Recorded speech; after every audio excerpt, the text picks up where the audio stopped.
Yes. Ready to resume with Yeah, Councillor? thank you.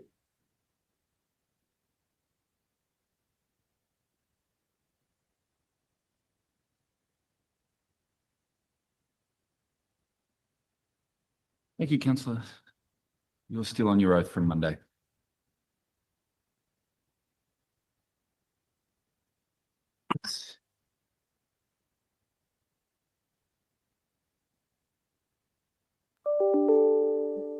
I want to return to a topic that I've asked you about previously, and that is making public comments through use of social media or otherwise about particular issues at council. I've taken you to the Code of Conduct. I also took you to the free speech guideline, but my questions were in the context of where an issue had arisen at council and you were criticising, raising an issue about that topic, but in doing so, you made a comment about, for example, the mayor or another councillor. And I took you to the provision, I discussed with you that as set out in the free speech guideline, there's an encouragement of robust public debate, but in a sense, there are parameters or limitations to it. And in summary, your evidence was you're pursuing robust public debate that you now realise and have been educated either by a self-audit or by other means of those limitations. Great. And that your intent in future is when you're engaging in robust public debate, you will observe those limitations. I want to turn to another aspect of robust public debate, and again, it raises issues of whether there are limitations. The particular limitation I want to explore with you this morning is where you are being critical or raising a matter, a council matter, and staff are referred to. Sure. So staff of the council. Sure. Now, I would first just want to remind you of some sections of the guideline which I don't think I took you to the other day. So could we bring up, please, LCC.012.001.0086?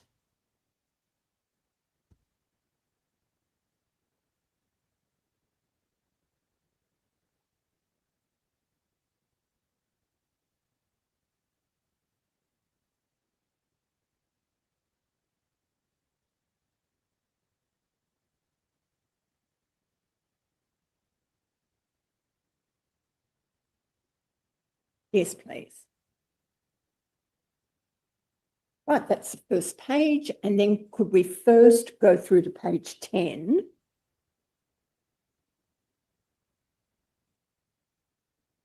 This was a section where I had taken you to, I think on the left-hand side, last paragraph, where the guideline refers to a healthy democratic system of local government requires robust public debate on local issues.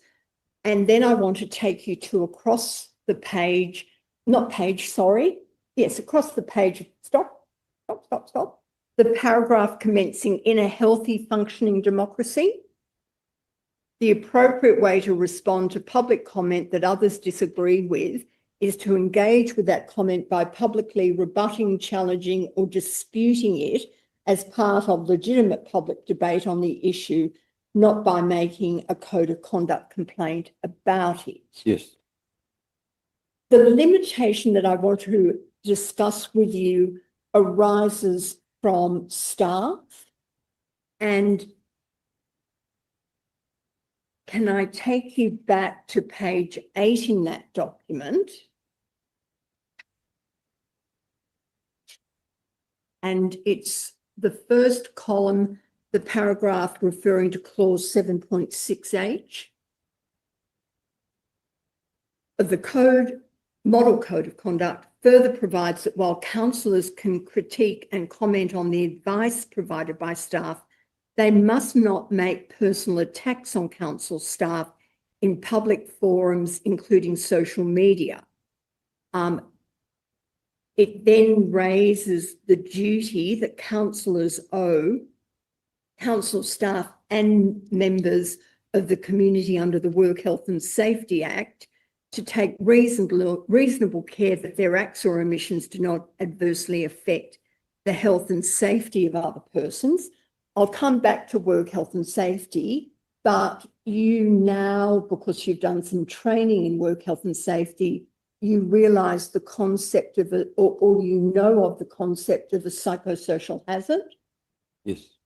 And that comments made about, for example, a staff member internally and in public can give rise to a psychosocial risk or hazard. Yes. Right. Now, one of the reasons why I took you to the section on page 10, which referred to the robust debate and engaging in that debate, the issue of commenting about staff aren't able to do that, are they? As in go on social media? And criticise, for example, you, or in a sense retaliate or make a comment about any comment you make on a council issue. It has happened. Right, but they're not supposed to, are they? Correct. There are limitations to the way that they can engage with the governing body in such a public fashion. Correct. And also, is it the case there are limitations internally within council?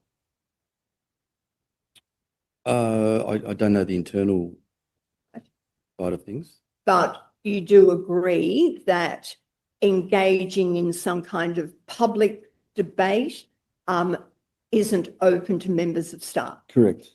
All right. Excuse me.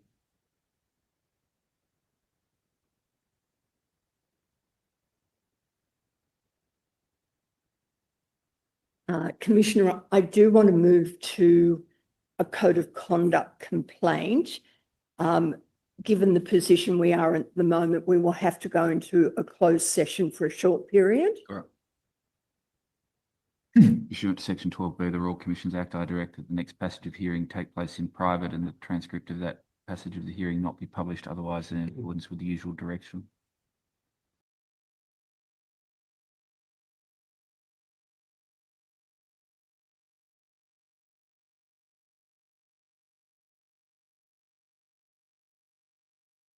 To the media policies of the council. Yes. I took you to the most recent one where questions of social media were expanded. Correct. And I had taken you to the earlier one, which didn't really reflect, I think, the changes in use by the community of social media. Correct. One of the things I raised with you when I showed you both media policies is that consistently throughout both policies, there was a demarcation or an allocation of who is responsible for what. For example, it refers to the Local Government Act and says the mayor is the spokesperson of the governing body. At times, the mayor can delegate that spokesperson role, Yes. etc.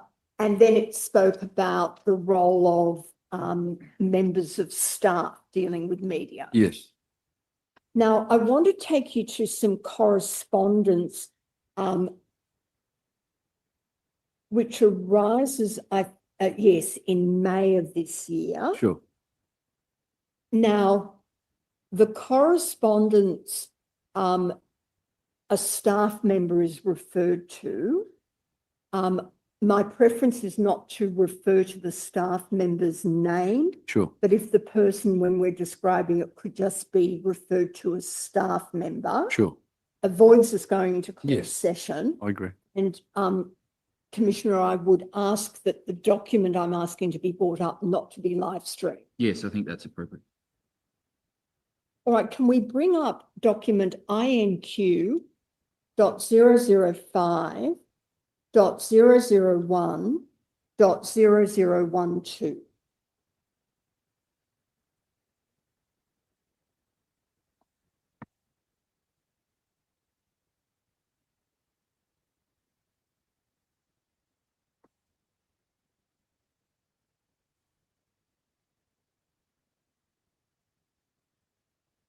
And if we can go to the final page, right down, or not the second last page, page 4, right down the bottom. Can you see there's an email from you dated 3rd of May?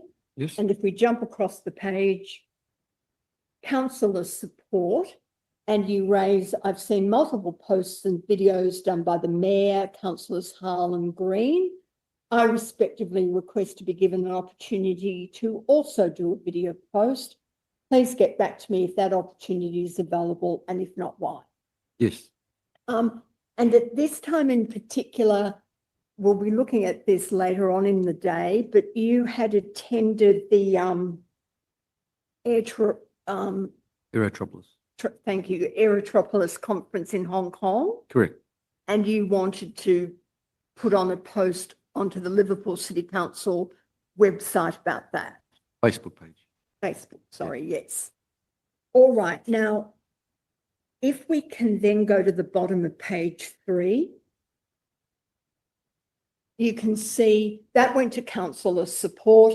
It's obviously being referred to the staff member who it is considered can answer that inquiry. Correct. And you can see there the staff member does respond. Yes. And if we go across the page, you can see there is a response.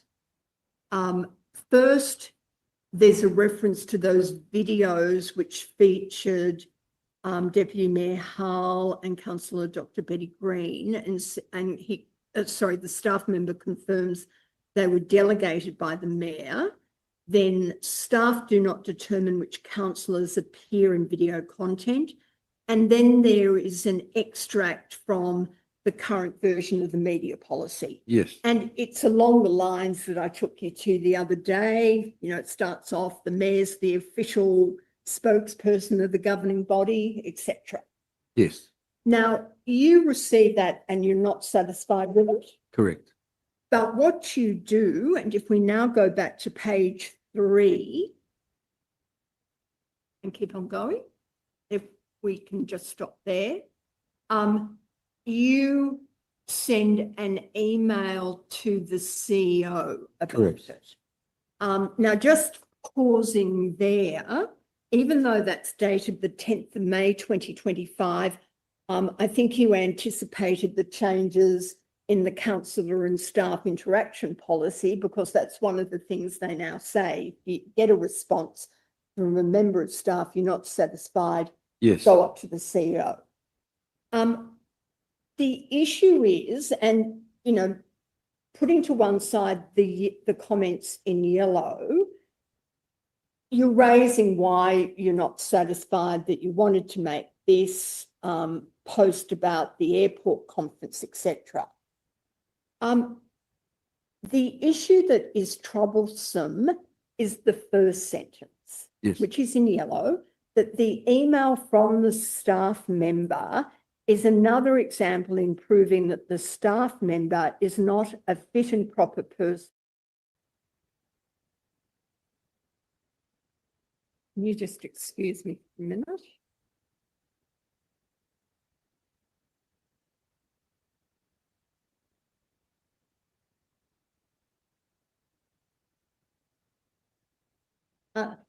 Thank you.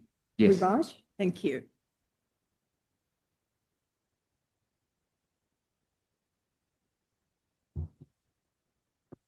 Mr. Ristevski, I started to, with the free speech guidelines, I referred you to the reference to work health and safety obligations. Yes, And that was in the context particularly of staff, that you have duties in respect of workers at the council, and those duties and obligations include, in a summary fashion, not ensuring their work health and safety.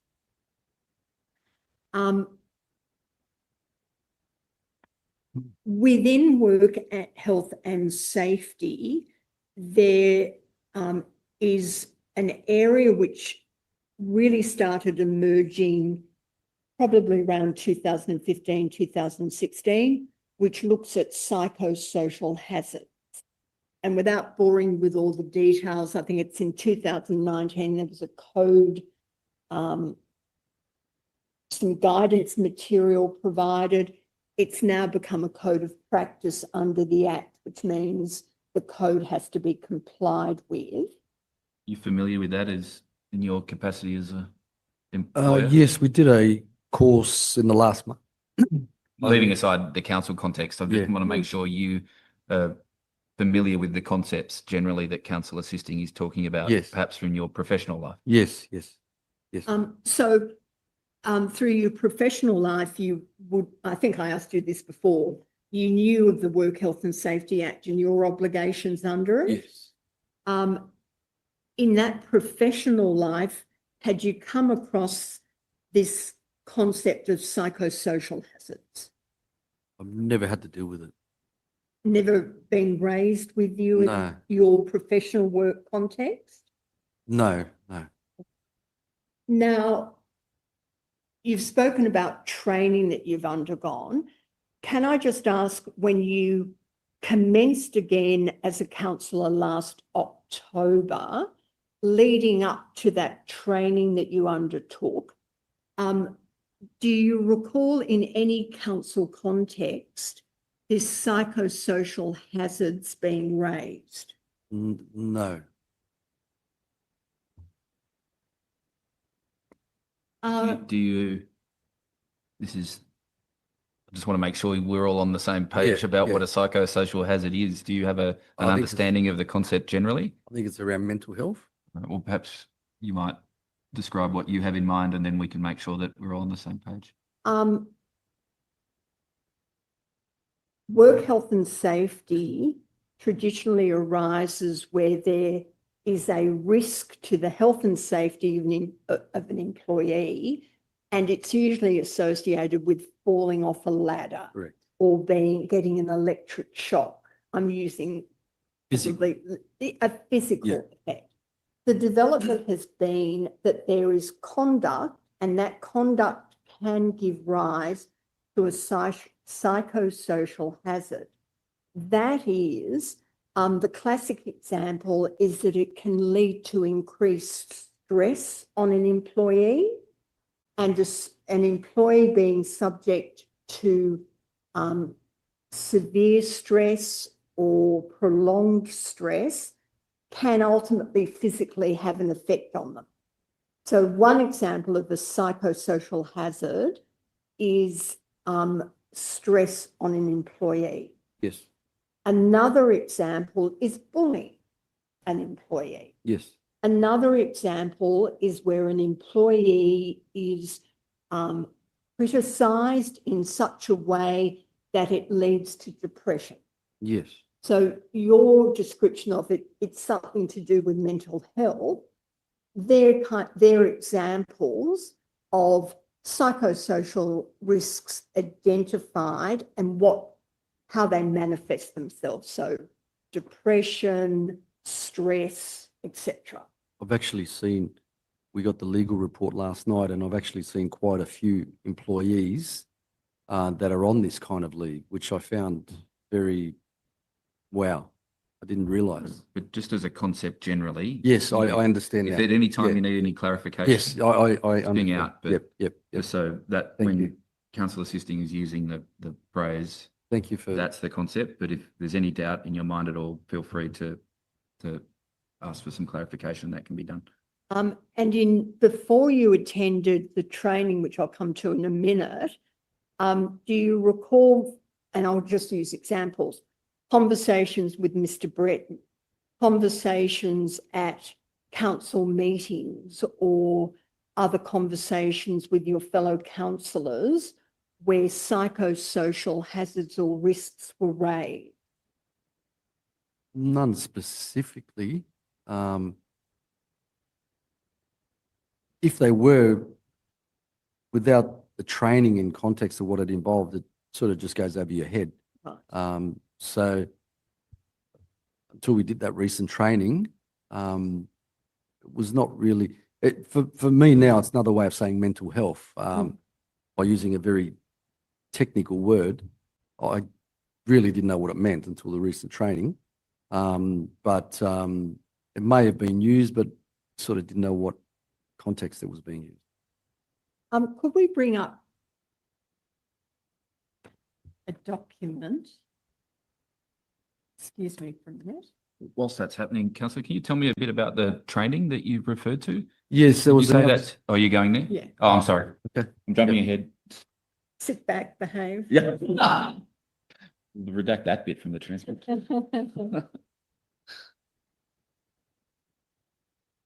Thank you, sorry. Can you bring up document LCC.014.002.0544 and it can be live streamed?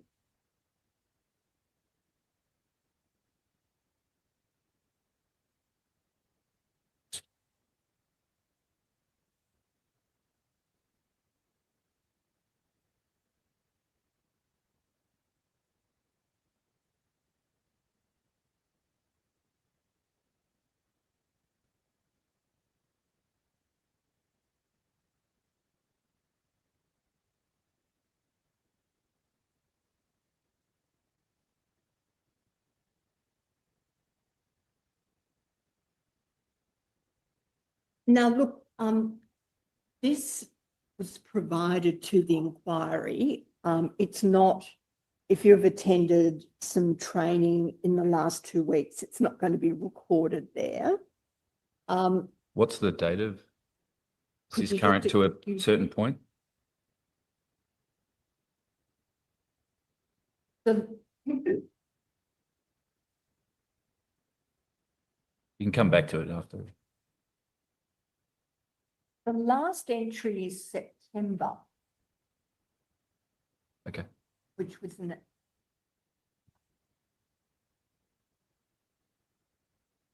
Yeah, maybe if we can confirm that. Yes, of course. Um, I mean, the first entry must be a typo, yes. but that's easily understood. But you can see this records, for example, it commences, as the Commissioner said, it should be 15 October 2024. Correct. And that was your induction training. Yes. And you'll recall that I took you to the agenda of what was covered on that day. Yes. Then I'll just use it as an example on that page. The 12th of November, there was the Erytropolis conference and you attended that. Can we scroll down, operator? Oh, sorry. Yeah. See that? Yeah, but it's got a whole bunch of other people, well, which they weren't in attendance. This was in November 24. I don't think it's the one in Hong Kong. Oh, okay. Erytropolis Con. It's got City Futures organised this event. Okay. Oh. Excuse me for a minute.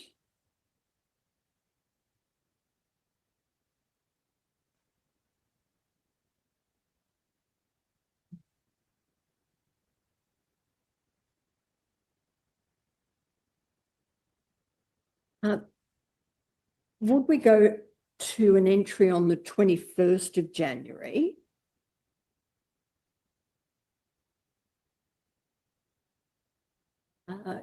Can you see that there's a course managing media for councillors that Councillor Ibrahim attended? Yes. Was that the course you did the other day or is it different? It's different. Okay. Then we have, if you go to the 25th of February, sorry,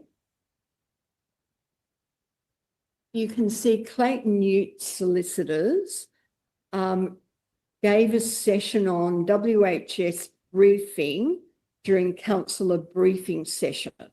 Yes. And you can see a number of your fellow councillors attended, but you and two other councillors didn't attend, were apologies. Correct. Now, as it says, the presentation and meeting recording is available on the councillor intranet. My recollection is Mr. Breton, I think, might have given some evidence about that. Have you watched that session on the intranet? No, I've had a number of issues with the intranet and my logging into it around that time, which has been rectified now. But since being rectified, you haven't watched this session? No, because I've done it myself. I've done the course. Now, we then go down to the 25th of March.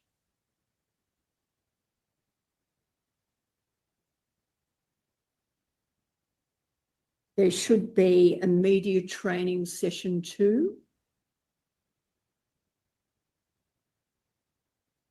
And you're listed in a non-attendee. Yes. Do you recall, was that dealing with social media? Like, No. I know you didn't attend, but I assume you were told about the course and what was involved. I don't believe it was social media. I believe it was dealing with the media, Like per se. journalists ringing up, Yeah, or things like yeah. that. All right, then if we can I just take you then to the 12th of May?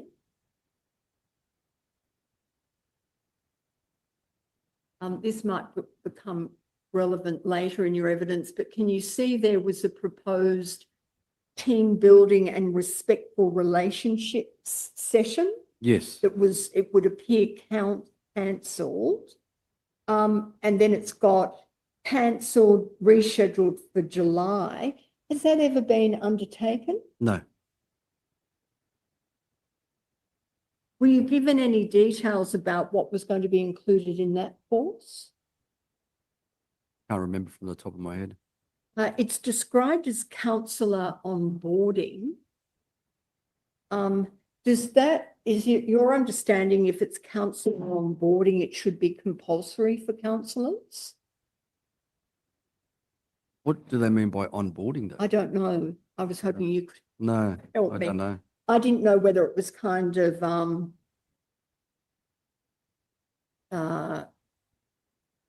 like part of induction, part of the introduction to We'd already working done as a that. councillor. Yeah, no, we already done that initially. So But have you done building respectful relationship? no, that was supposed to be a Councillor Powerhouse. It's never been rescheduled. And then down the bottom of that page, can you see on the 7th of July, work health and safety induction? Correct. And you're an apology on that day. Yes. Now, I think you've said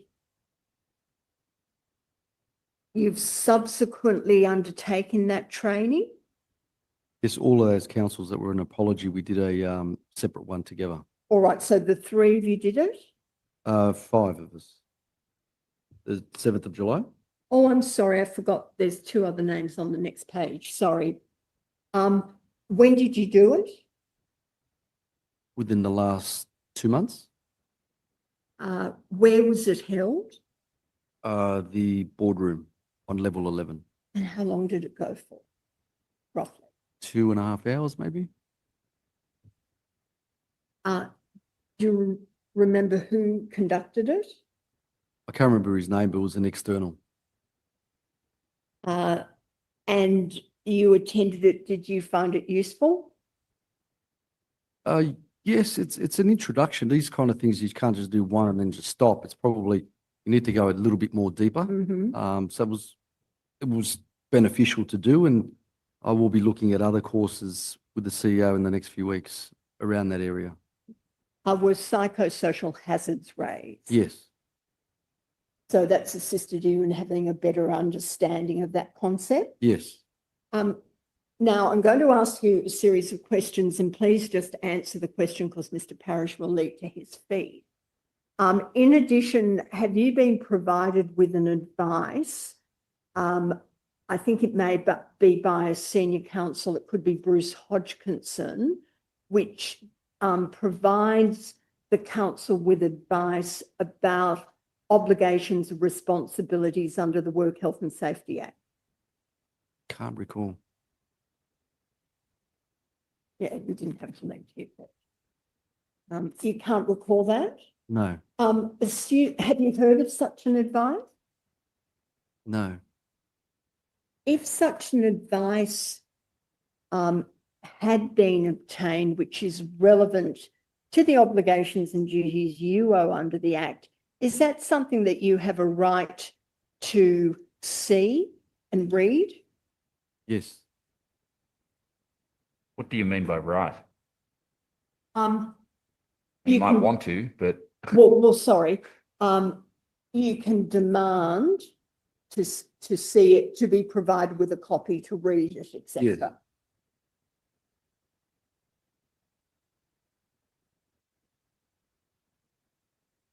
I've just noticed the time is Yes, an of appropriate course. point. Councillor, we'll take a mid-morning break. I'll resume at 12:05. Feel free to stretch your legs, get some fresh air, and I'll see you back here then. Thank you. Ristevski, just a question on your social media use. You gave evidence the other day that you have your team in Macedonia, but now they cannot or are not allowed to directly post to your Facebook page that you now, in a sense, vet and authorise. Correct. Now, with Facebook pages, members of the community can put posts on responding to something that you've posted. Correct. Do you ever look at any of the responses or posts to a post that you have made, and if you consider it and consider whether it is appropriate for that post to remain public? And what I'm talking about, if those limitations that we've agreed now operate on your posts, that you don't publicly disparage, you don't intimidate, you don't make bullying comments, etc. If you looked at a post by a member of the community and you're of the view that it infringes the restrictions imposed that you observe, would you remove that post? You mean censoring? Well, I'm describing it as removing the post. Well, I'm not a big believer in censorship. There's been things said about me on my own page from the members of the community that are disparaging. I leave it on there. All right. So is your view that if you looked at a post and your view was it's disparaging somebody personally, a fellow councillor or a staff member? Or myself? Sorry, I'm taking it in stages. Oh, okay. Yeah. I wouldn't have made that post, but a member of the community has. I'm not going to censor them. I don't know what the guidelines are on that, but I'm personally, I do not believe in censoring. Right. When you say I don't know what the guidelines are on that, is it your view that the free speech guideline I took you to, the code of conduct, etc., that governs what you post? Correct. If a member of the community posts something, you wouldn't remove it? No, I wouldn't. And now you're requiring me to do endless hours of reading everyone's. So I'm just Oh, asking you what no, I your wouldn't policy remove it. is. No, no. And the point you also make is that posts to your, for example, Facebook page, on occasion can be rather personally disparaging of you. Correct. And your policy is you don't remove those. Exactly. Could you excuse me?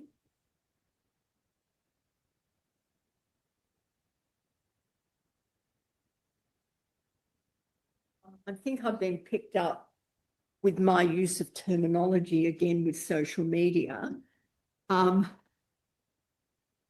I'm talking about is you put a post on.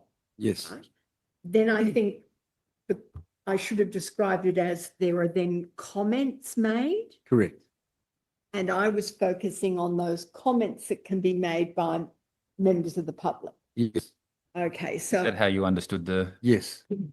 right. So all my questions before, they applied to your post, and then I'm focusing on comments being made by members of the community. Your policy is you do not remove any comment by a member of the community. Correct. Right. Now, I want to turn to January, February 2025.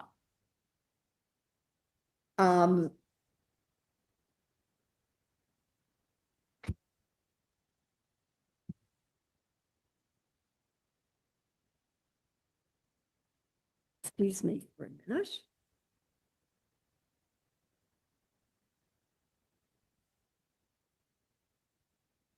I took you to an entry in Mr. Bretton's diary where he made a note of a meeting with you on the 9th of January. Yes. And I can take you to it again, but in the note he says he met with you and about code of conduct issues, running out of alternative means of redress will have to escalate. Mm-hmm. Can I just ask you your recollection of that meeting? Did Mr. Bretton raise with you what these issues were, what he was concerned about? No, because the diary entry seems, like I said the other day, it seems something very serious, and the consistency he has done when it's been serious was put it in an email, not verbalise it. All right. What I'm interested in is what you can recall of that meeting. So what topics or issues can you recall Mr. Bretton raising with you at the meeting? Going back to January, I probably can't recall. Recall? Your point about looking at the entry, it appears to be something serious. He does record running out of alternative means of redress will have to escalate. One construction of that is that he's raising with you, there are these issues and it's on the cusp of becoming serious because I'm going to have to escalate them. Do you remember him saying anything like that? No. Now,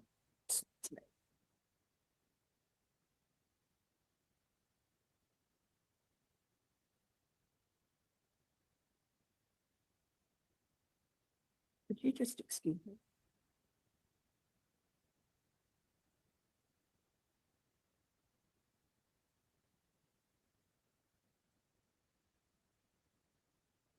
I want to ask you some questions about the first council meeting in this year, and it was held on the 5th of February.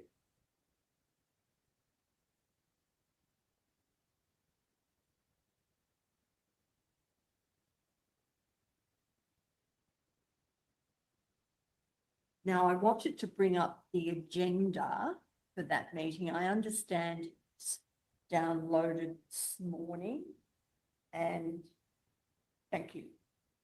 It is INQ.001.001.1130.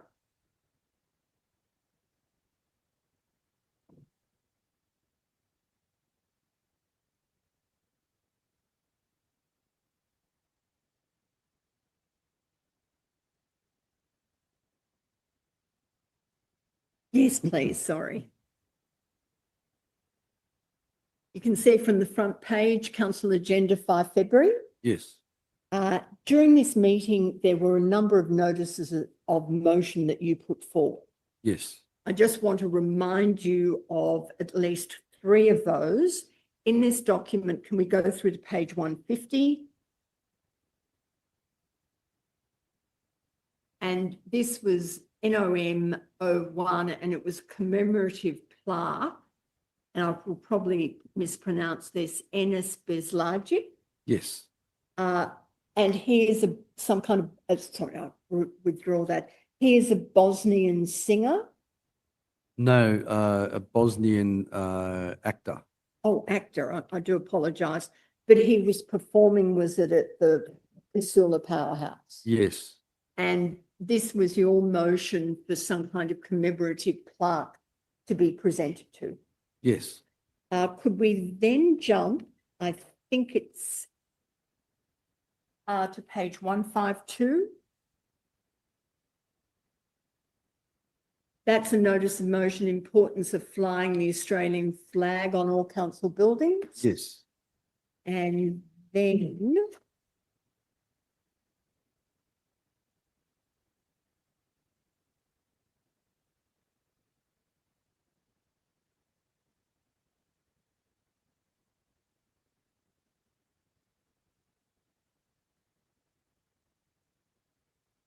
page 173.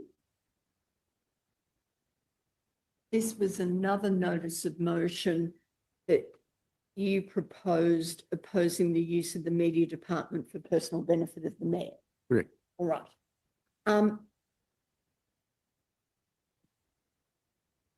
Excuse me for a minute.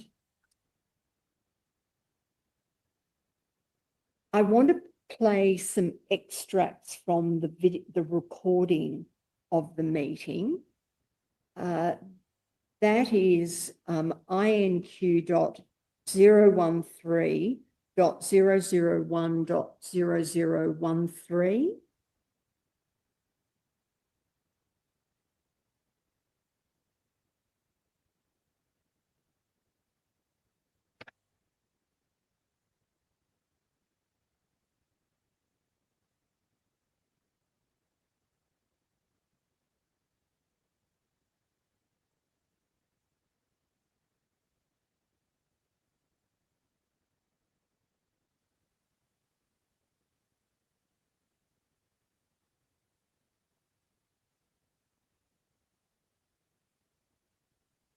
Sorry.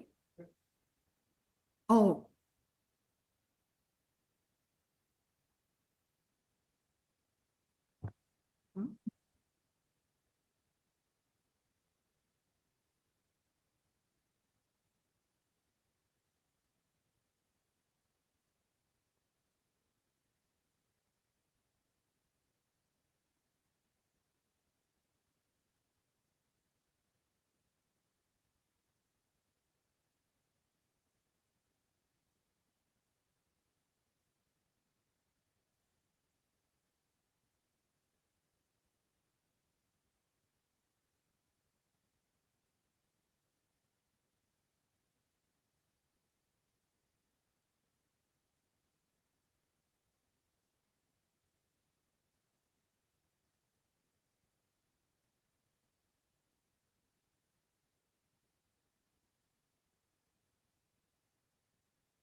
We can put it on a USB. Do you think that would help?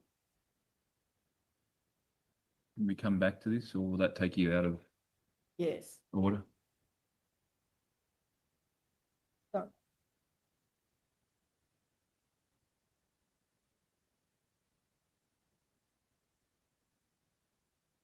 while that's being done, because I'll take you briefly to the commemorative plaque notice of motion, but can you recall that the debate and the discussion about that?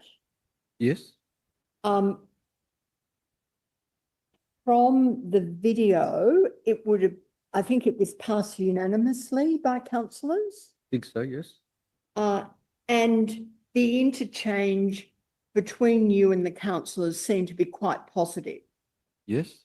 There was, from some councillors, curiosity about who this person was, Yes. how his Bosnian background fitted in with your Macedonian background. Yes. And as I said, generally displayed by your fellow councillors a positive reaction. Correct.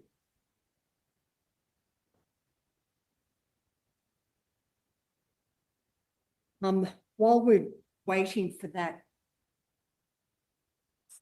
the next notice of motion was the importance of flying the flag on council buildings. Yes. And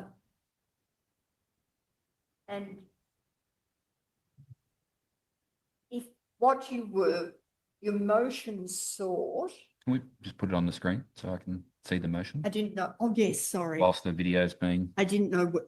That's all right. That's right. I didn't know whether it was interfering with the download, but if we're doing a USB stick. Yes. Let's So bring it up. we so- go back to the agenda.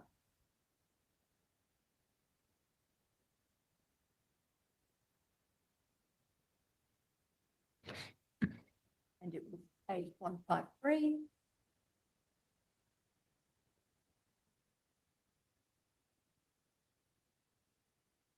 Now, this is your notice of motion.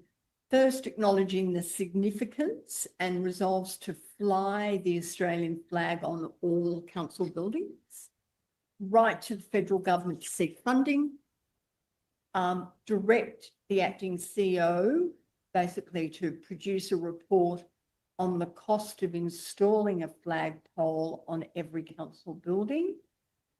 And then number 4 was a particular request of the cost to install a significant flagpole with a very large Australian flag to sit on top of the new library on Scott Street. Yes. And is that new library, is that kind of part of the civic place? Yes. Buildings that,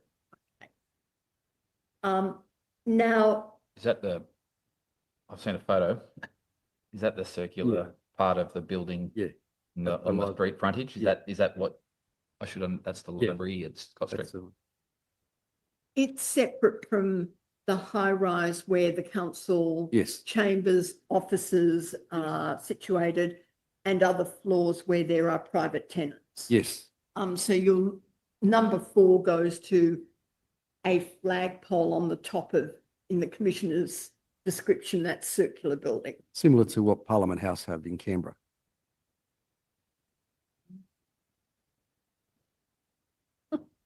Sorry. Might have to come back to it after lunch. Yeah, I'm sorry. Could you just?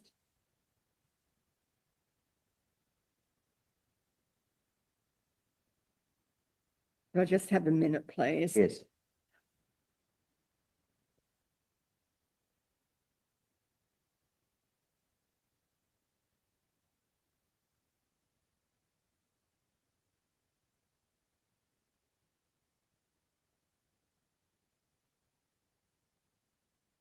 I'll jump to a completely different topic. And that is the possible advantages or benefit of reintroducing a position of an independent ombudsman. Yes. Now, just to give you some background, and previously at Liverpool City Council, there was a role of an independent ombudsman. Yep. When you were there for your first period of a councillor, was somebody occupying that position? No. So it was something that was introduced post 2016. Yes. You had a 2-term gap, didn't you, Councillor? This is my second. No, but you're on for a 2-term gap, and now you're back. Correct. Yes. Yeah. Now, in December 2024,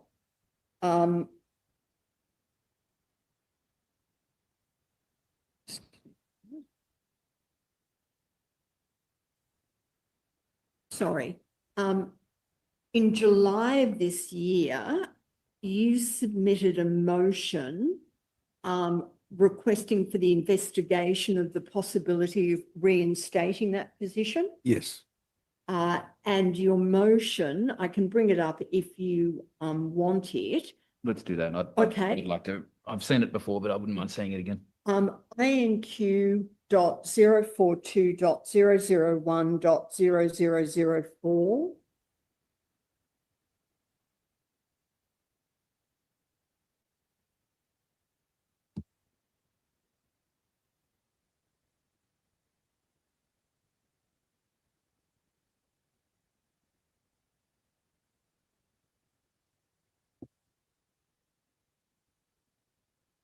Can we live stream? Right, front page, and then if we can go through to page 355. Right, so that's second of notice of motion, establishment of the internal independent ombudsman to handle code of conduct and public complaints. This was moved by you. Yep. And if we keep on going, sorry, can we go back? The background is you refer to recent concerns about misuse of code of conduct complaints to suppress criticism, underscore the need for an impartial mechanism within the council's internal structure. An appointed internal independent ombudsman would serve to strengthen trust in the council's governance processes and safeguard democratic accountability. And also you then raised cost. Correct. If we quickly look at the motion, keep on going.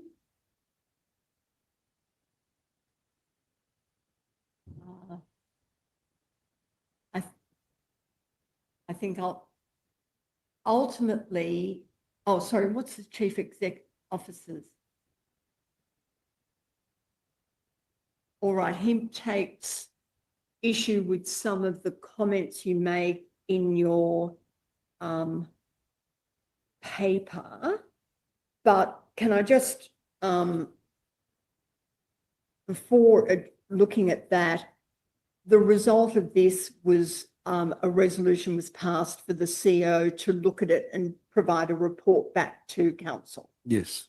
And that report hasn't been completed and come back yet? Don't think so. My recollection when I watched that is that there was discussion about maybe waiting to see what this inquiry recommends. I can't specifically recall. All right. Could we just go back to the top of the motion?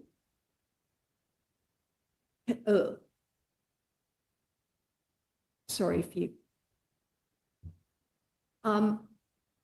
there you raise recent concerns about the misuse of code of conduct complaints. What are you referring to? The fact that a lot of them were not in the spirit of the minister's free speech. I don't think Councillor Hart in particular was the one that was raising a lot of the code of conducts regarding my social media posts, which actually went against the spirit of the minister's free speech guidelines, and that has been also supported by the independent code of conduct reviewers who have actually flicked those ones off. It just tied down the whole process with these. All right. So,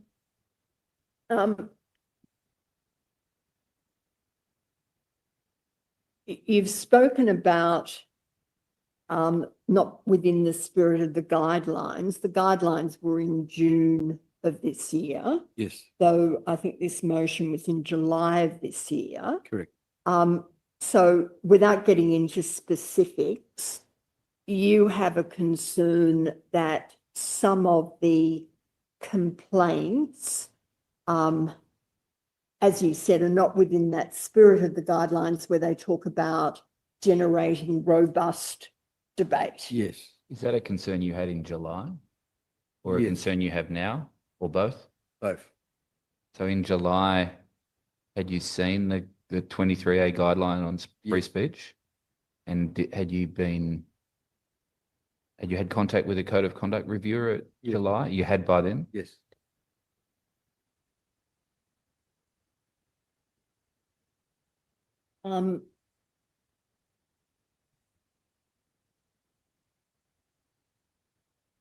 And you also spoke about, to your knowledge, some of the complaints, to quote you, were flicked off by one of the code of conduct reviewers. Yes. Is that a reference to your knowledge, some of the complaints were closed after preliminary assessment? Before the answer is given, not sure what the answer is going to be. I was okay with the initial answer because it was such a general high-level comment about some of them. I'm not sure, based on the question given, whether it is calling Councillor Ristevski to specifically to refer to things that he has been told pertaining to unresolved codes of conduct use or closed code of conduct. I might be missing something, but the question as framed, and the councillor can tell me if he can't answer it yes Yes. or no, but only asks for an understanding that some had been resolved at the preliminary investigation status. He may be able to answer that yes or no. As the question seems to me to call for. If he can't, he can tell me he can't answer it without giving more context. But at the moment, I'm not sure the issue arises, but tell me if I've misunderstood you.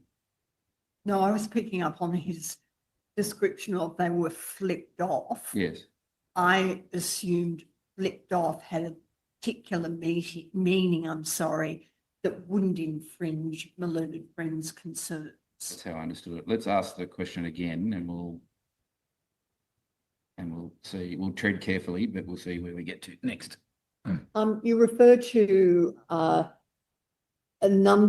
some complaints being flicked off. Yes. When you use the term flicked off, does that refer to complaints that didn't progress to an investigation stage? No. All right. I mean,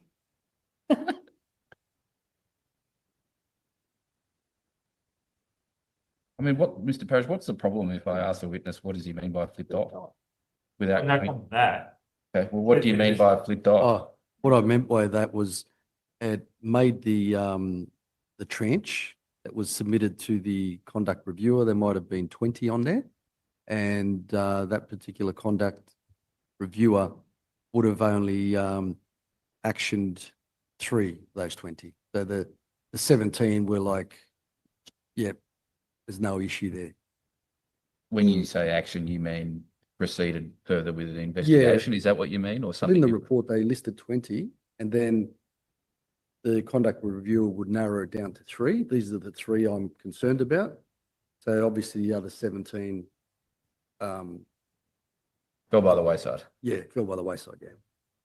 Everything okay with that, Mr. Barry? Yes, thank you. There's no detail of the complaints, Yeah. and that's the councillor's understanding. Whether there's a document that goes in a different direction or not is probably not the issue. And your knowledge through that example you gave of a particular tranche where a number fell by the wayside,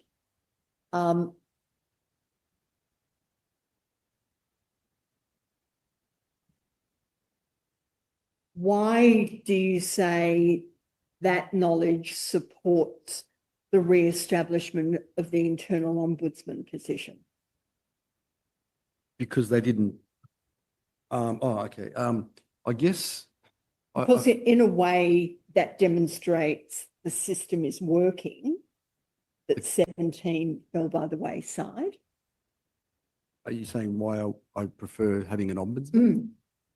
I've heard comment that how can an ombudsman be independent if it's paid by council? Well, that current role is performed by someone else who's paid by council. And I think creating a position specifically in this area, it gives comfort to a councillor knowing that we've got someone that kind of works independently, even though they're paid by council. The people at the moment are doing other jobs besides this. And Sorry, can I just clarify, when you say the people who are doing this are doing other jobs? like David Day, his role is not specifically specialising in code of conduct. He'd be doing other things as well. And there is a bit of a cloud around, does the CEO have a conflict of interest now? He's the head honcho when it comes to these. Now that there's a bit of a cloud around whether he has a conflict to make a decision on these, especially when Matthew Hart is feeding him a lot of these. There's a cloud around that. Let's be honest. An independent ombudsman would remove that whole cloud, that whole perception. And I think that's what it needs. And Wendy Waller, the previous mayor, I think she had a point, because there are members of the public that want to deal with the ombudsman as well at the moment. They don't know where to go. There is a lot of issues within the community that need an ombudsman. So are those issues separate from code of conduct complaints? Yes, so the All right. ombudsman would deal with code of conduct and everything else that revolves around the integrity and council. It's very well needed in Liverpool. The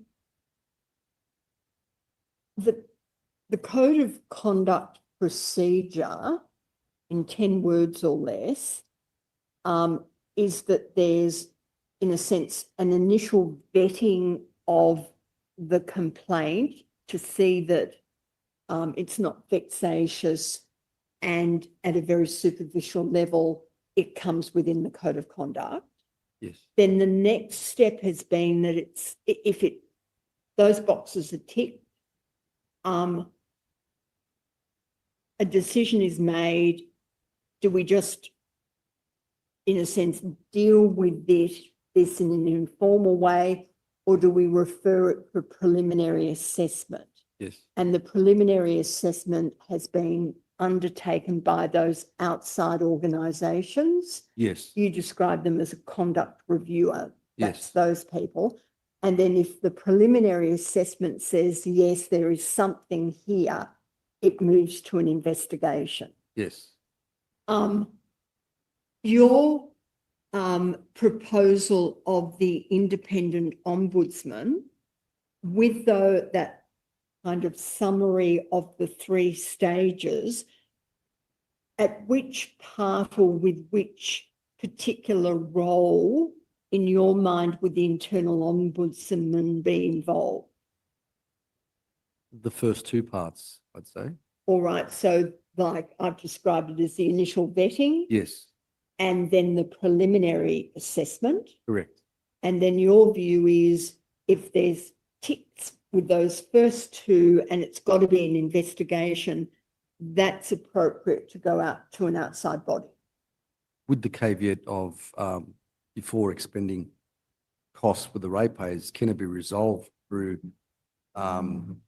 retracting something or further training or an apology or or whatnot, proactive in the sense that why should we be spending ratepayers' money on these things when it can be resolved internally at a much, we're all mature adults, people make mistakes, and we can rectify them internally without having to go to an outside agency that costs quite a lot of money. So that's a new step. Correct. Where would you see that sitting in the timeline? If it can't be resolved with all those new steps, then you get an outside person doesn't want to apologise or rectify it, or There's a dispute about the facts. correct. Yes. Digs their heels in, then you have no choice. But where in the, so a code of conduct complaint is made, we'll assume that the council's reinstated the position of ombudsman. Yep. As I understand your answers, you would see that person as being the person to whom complaints are made. Yes.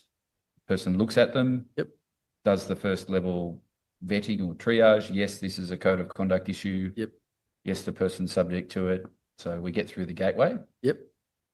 Then they have a look at it to see whether it warrants any action at all.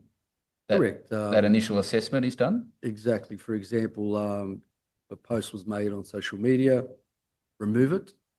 And That's what I'm asking you. When do you see the opportunity for engagement to try and resolve the issue? Is it after, by the internal ombudsman, Yes. before, so that the internal ombudsman may have made a decision or formed a view, yes, this needs investigation, but before I send it out, I'm going to give the person who's the subject of the complaint an opportunity to withdraw or apologise, correct. Exactly. take whatever remedial steps might be appropriate. Exactly. And if it can't be then resolved, off Yes. we go. Is that, Correct. have I understood you correctly? Yes, you have. So for example, if the complaint was about one of your social media posts, in the words of the Commissioner, it gets through the gateway, a preliminary assessment is then undertaken. And again, if that box is ticked, you would be contacted and informed there has been a complaint about this post that it personally it disparages somebody. You are then given the option to say, in substance, I acknowledge that, or I will remove it, or I will apologise, or something like that. Yes, and it has happened on 2 occasions. I'm sorry, with you. Yes. And I'm trying to avoid going, sorry, so it's been resolved. Correct. Did it deal with social media posts? Correct. Was it a formal code of conduct complaint or did someone just contact you about a No, post? via email, the CEO and Shane Mallard contacted me and suggested I make these amendments, which I was happy to, and we resolved it there and then.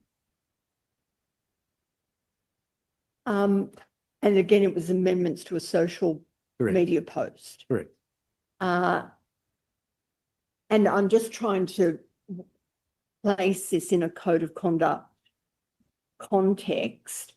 The CEO and the other staff member, Mr. Mallard, contacting you, was that before a code of conduct? Yes. Okay, so you put a post, they contacted you, asked you to make some amendments and you agreed to. Correct. The second occasion, again, was it dealing with a social media post? Correct. Had it gone, I'm describing it as the 3 stages of a code of conduct. Stage 1. So it was at the gateway stage. Yes. And somebody within the council contacted you? It's been on 2 occasions, the CEO and Shane Mallard. Oh, sorry, you gave an example. The first example you gave, you said it was the CEO and Mr. Mallard. 2 separate occasions. All right, so it was 2 occasions. Actually, the CEO's done it on 2 occasions. Shane's done it on 1. Right. The second occasion had a code of conduct, to your knowledge, had a code of conduct complaint actually been lodged? No. So you were just contacted on this second occasion with, you've made this post, can you change it, or was it amended or pull it down, or what was proposed? One of them, it was pulled down. The other two were amended. The other two were what? Amended. Again, the third one, were you contacted, was it the CEO Correct. by himself? Correct. It involved a social media post. Correct. Do you know whether a code of conduct complaint had actually been lodged? It wasn't lodged. All right. So the three examples you've given are actually kind of something occurring before we move to a code of conduct complaint Yes. being lodged. Yes. Can you roughly give an indication, those three incidents, did they occur around the same time?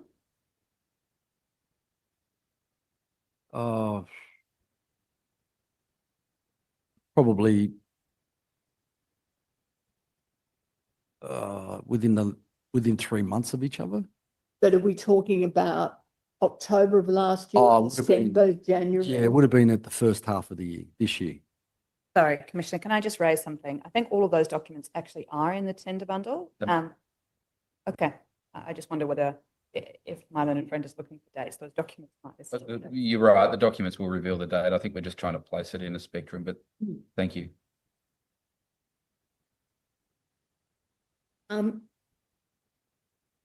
So you've had that experience. The proposal that you were making to the commissioner, in a sense, are you incorporating that experience where you actually do have a code of conduct complaint? It goes through the gateway, it goes through the preliminary assessment on your model by the independent ombudsman, and before the council sends it out to investigators A, B, and C, there is an attempt to resolve it informally. Yes.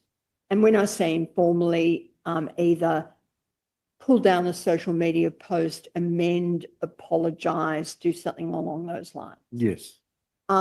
That model that you've just described, even though it's without the internal ombudsman being there, you haven't experienced that since you've come back as a councillor, where the alternative procedure is after the preliminary assessment.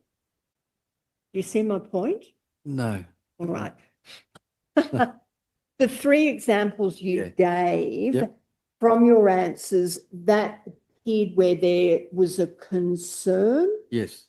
by something you posted, Yes. but a code of conduct complaint had not been lodged. Correct. The model that I thought you were suggesting to the commissioner was a code of conduct complaint has been lodged. Correct. You go through the gateway, Yes. you go through the preliminary assessment. Look, I'm not too sure whether that process occurred in my. No, This is what is your model. we're just exploring what Sorry. Yes. Yes. taking No. Yes. Go on. to be a potential recommendation that you Yeah. would ask me to consider. My apologies. Yes. Yeah. So we're on the same page. Yes, I'm looking yes. at No. a possible model Yes. so that you've got code of conduct complaint lodged. Yes. We've moved to a gateway, Correct. tick with the gateway. We've then had a preliminary assessment where again, tick Yes. before engaging investigator ABC, Yes. who works out in the community. Yep. Alternative resolution is then explored with you post preliminary assessment before it's sent out. Exactly. All right. That would be a model that you would suggest. And as part of that model, the gateway and the preliminary assessment would be conducted by this independent ombudsman. Correct.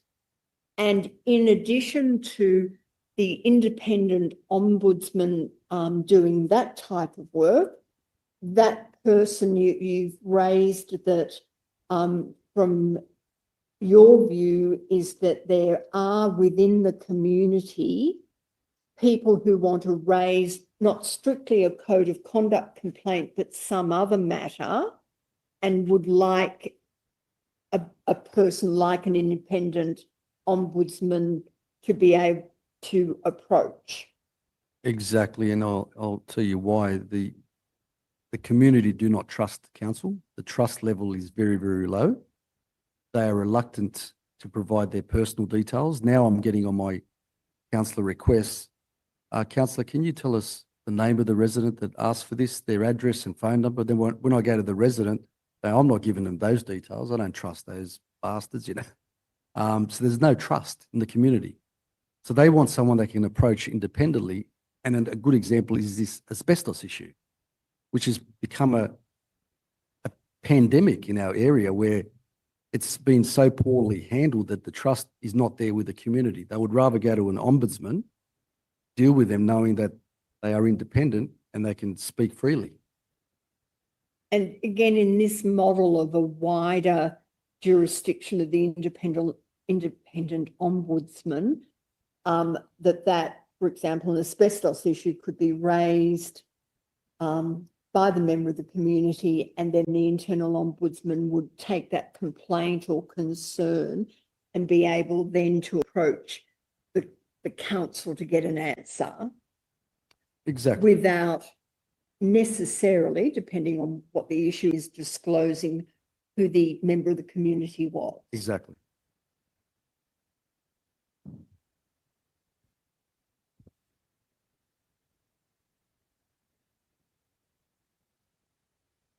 I think we've now got the video, but we might play that at 2:00. Yes.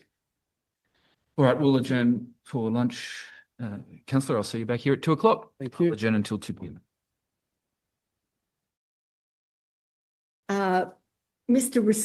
Ristevski, before the break, I was asking you about work health and safety, and in particular whether, as a councillor, you had been provided with a copy of a memorandum of advice by a senior counsel at the New South Wales Bar, Bruce Hodgkinson.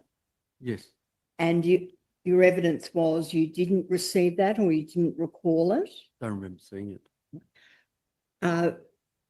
Commissioner, we've been provided with a copy of it and the council has waived privilege over it. Okay.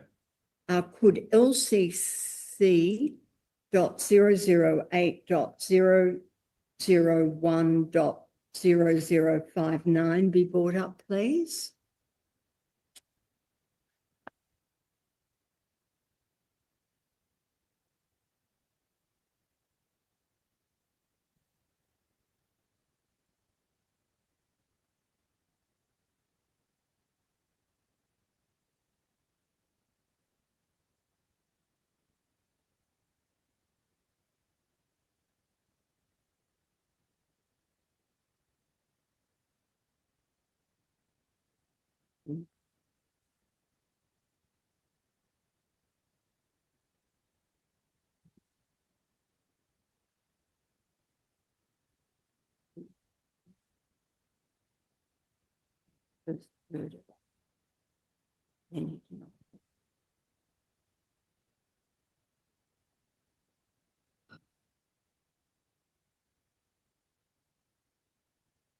Yes.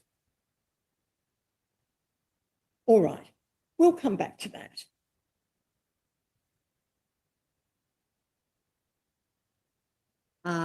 What I'm going to do now, I'm sorry, Mr. Ristevski, we're jumping around a little bit. I want to return to 2025 and a council meeting. Before doing that, I should just draw your attention to a document which is LCC.003.001.0078.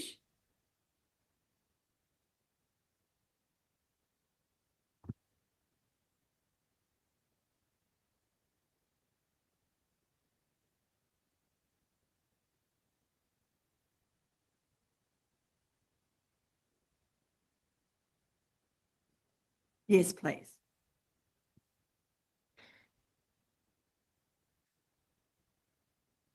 Mr. Ristevski, this is an email from Mr. Breton on the 28th of January. You can see the subject matter is social media posts. Yep.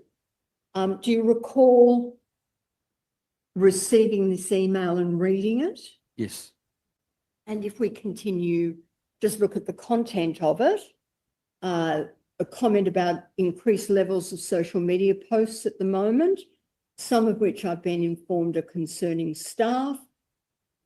Staff have approached me personally, stating that they take these posts personally and fear some of the comments made therein.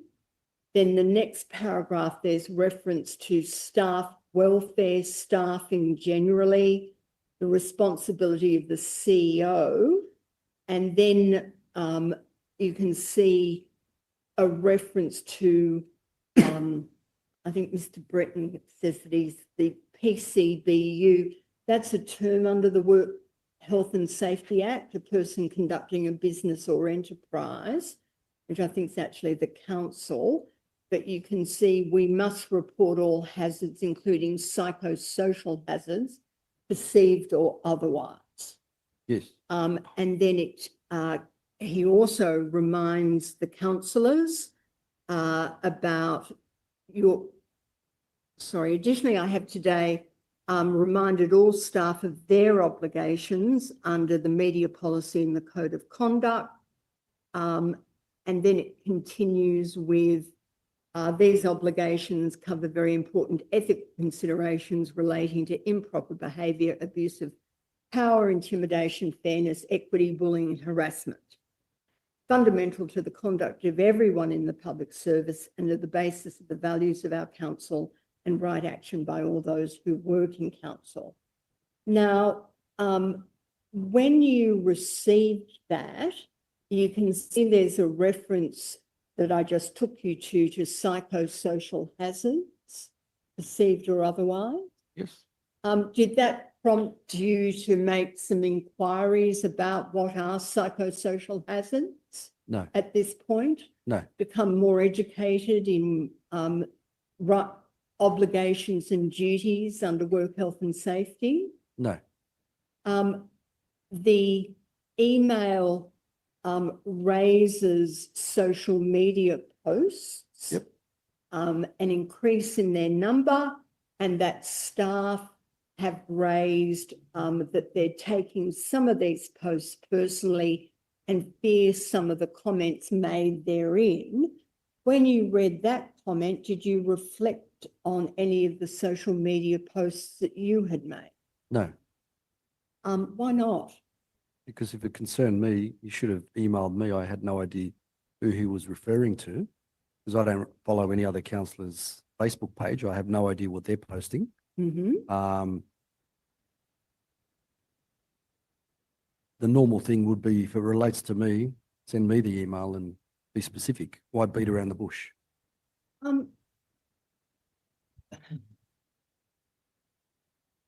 At this time, you were using social media. Yes. You use social media, in particular your councillor Peter Ristevski Facebook page quite frequently. Not as frequently as I am now. But at that stage, that was, I think you described earlier this morning, that's your means of communicating with the community. Correct.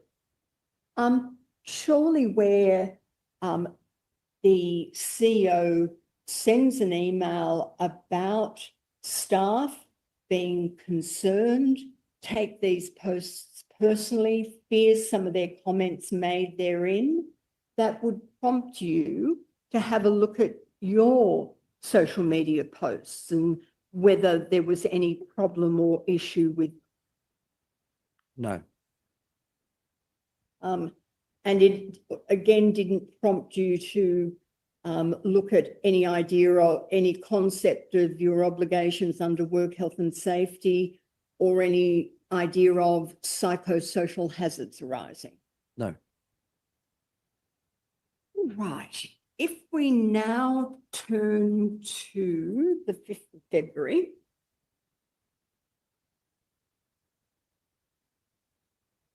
I want to take you just to some excerpts of the video. I took you before lunch to the various notices of motion. The video or the recording is INQ.013.001.0013.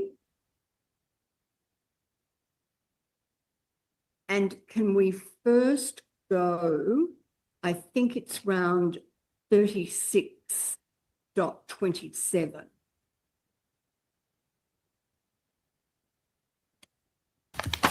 Look forward to that discussion.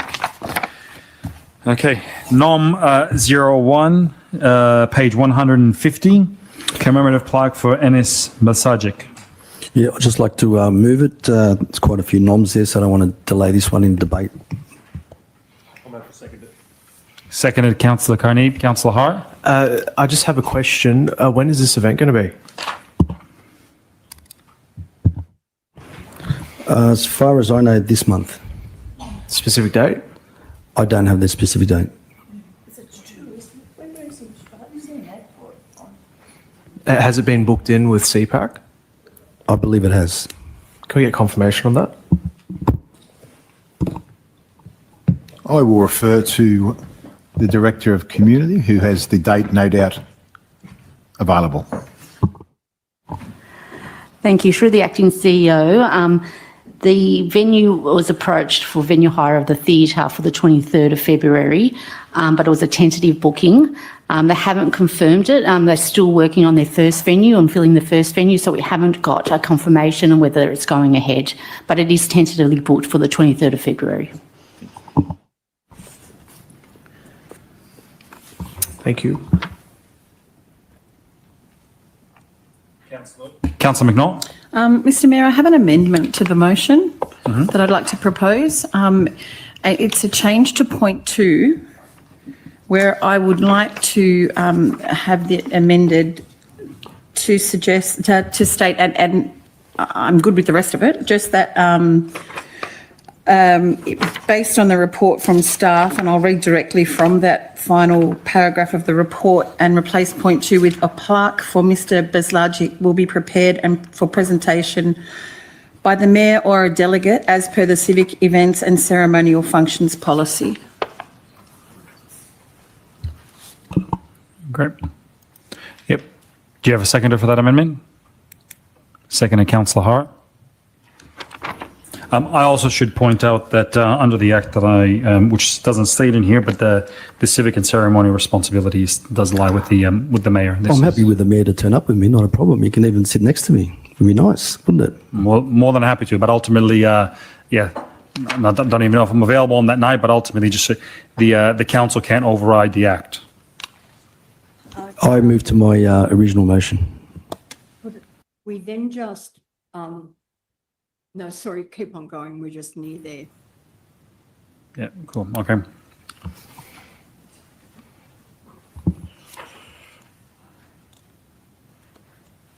Just moving forward, sorry, can we just go back up just on before that? So your point 2 basically says, confirms that your attendance will be there.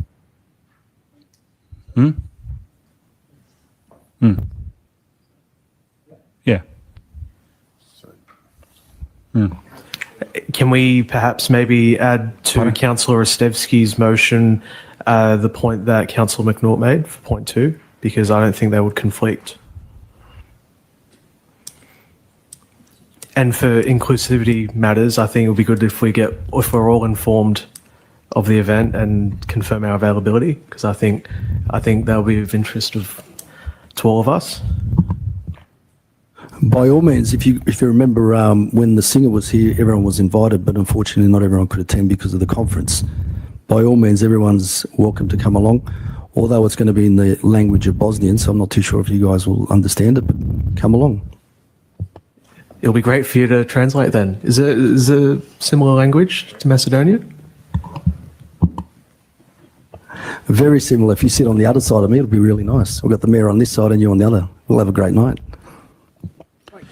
So, I think as I raised with you before lunch, ultimately your motion was passed unanimously. Yes. I just wanted to ask you about two comments that you made. The first comment, where there was an issue about the civic and ceremonial responsibilities lying with the mayor or a delegate. And you said to the mayor, I'm happy with the mayor to turn up. You can even sit next to me. It would be nice, wouldn't it? Why did you make that comment? Why not? I mean, No, oh, sorry. I have no problem with him turning up, and he agreed with it. and then when Councillor Hart asked you about, because you gave evidence it's an actor and Yes. I take it the language that he was going to speak in, again, you said to him something along the lines of translating, if you sit on the other side of me, it will be real nice. I'll have the mayor on this side and you on the other. We'll have a great night. Again, why did you say that? Because he wanted me to translate for him, and I can only translate if he's sitting next to me. With the two comments inviting the mayor to sit next to you and Councillor Hart to sit on the other side, there was no subtext or other reason for you stating that? No, and their response, and their response confirms that. They had no problem. No, I'm not asking you that. I'm asking you why you said that. And my question was there any subtext or other reason why you were saying that? No. All right. I now want to move to notice of motion 2. While that's happening, what was this event, Councillor, that you were discussing? He's a stand-up comedian, actor, gets sketches, whatever they're called, but he performs it in the Bosnian language. So he doesn't perform it in English. It's And he was coming to the region to do some yeah, shows. he's quite popular within the ex-Yugoslavia community, so Macedonia. A lot of Bosnians, Serbians know him. He's now performing at the Opera House next year. So it's quite a big thing. He's got quite a big following. So to have someone of that standing choose Liverpool is quite good as part of our promotion, branding. Can we move forward to notice of motion 2? And my note is that it commences at about 47:40. If we can move along to that. Next item is NOM 02, page 152. The importance of flying the Australian flag on our council buildings. I move the motion that way. Tab 14, recommendation on page 153.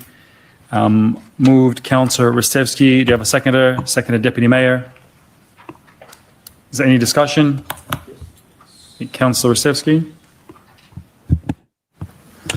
So before we get into a debate, and firstly, thank you to BJ for speaking so passionately about this topic. And I heard BJ on the radio last week speaking about it, and he got quite emotional. So thank you for turning up and alleviating to all of us how important this is.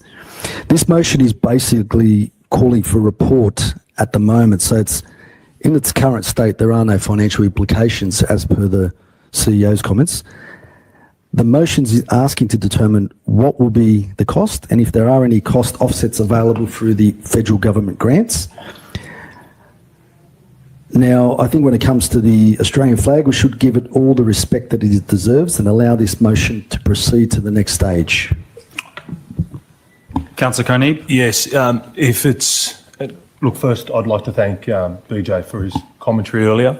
I think it's, of course, it's super important as citizens and as councillors to set an exemplary standard of, what Australia means to all of us. And I think my particular point of view about this motion is that it should incorporate, and there's a acting chief executive officer's comments about there being 3 official flags, being the Aboriginal flag and the Torres Strait Islander flag.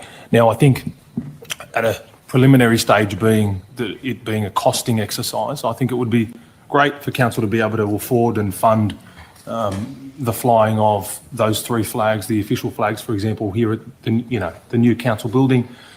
Of course, I think it's prudent to go out and see what the cost of that will be, where it would be, the safety measures around it, the cost associated with it, the rising and of those flags.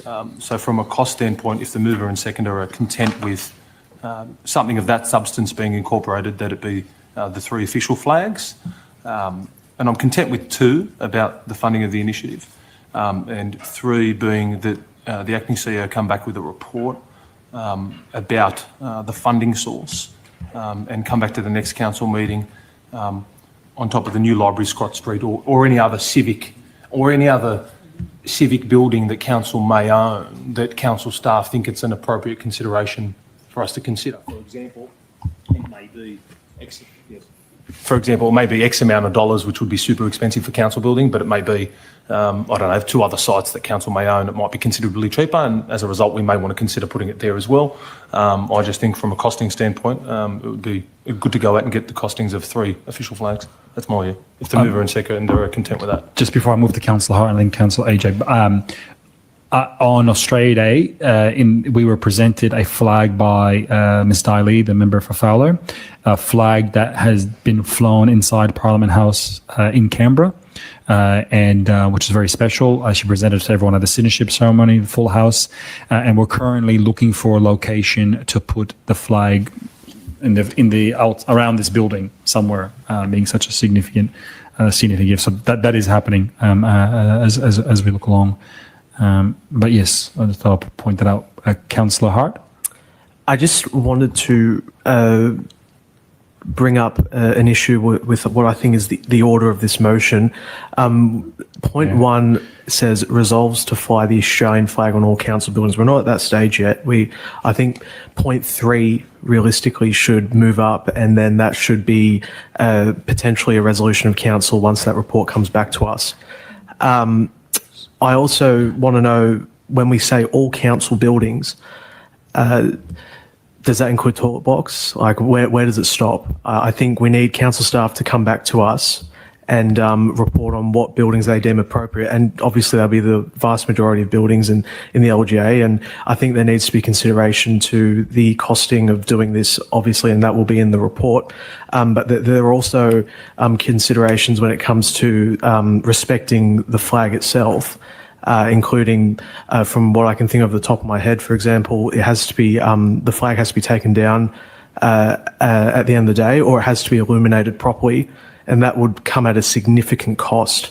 I think we need a lot more, and I hope this report would do that, but a lot more consideration into that. So if we can perhaps, if the move is amenable, work towards changing the wording of this motion to, and I want to reiterate that the spirit of this motion should stay the same, but just try and make it a bit more orderly. Sorry, that was my fault. A bit more orderly to ensure, it's a quality motion. I probably should have called a point of order there before when you said, will we fly the Australian flag on a toilet? I mean, that's very disrespectful. I'm saying it's a council building. Very disrespectful. You're misconstruing my words now, Councillor Ristevski. Excuse me, councillors. Councillor Hart did not indicate any disrespect. He was just seeking clarification. So let's not bring this up as a who is more Australian than the other. I'm not doing that. No, sorry, Councillor. All due respect, your motion as worded, Councillor, is terrible drafting. It contradicts itself. So is yours. Thank you, Councillor. Sorry, which one? My number one motion. Sorry, excuse me, Councillor. The wording of your motion is terribly drafted. I disagree. Huh? And if you disagree, yes. Well, thank you. As the chair of the meeting, thank you. Please don't interrupt me, Councillor. When you turn, let's go through this one by one, word for word. We have plenty of lawyers in the room.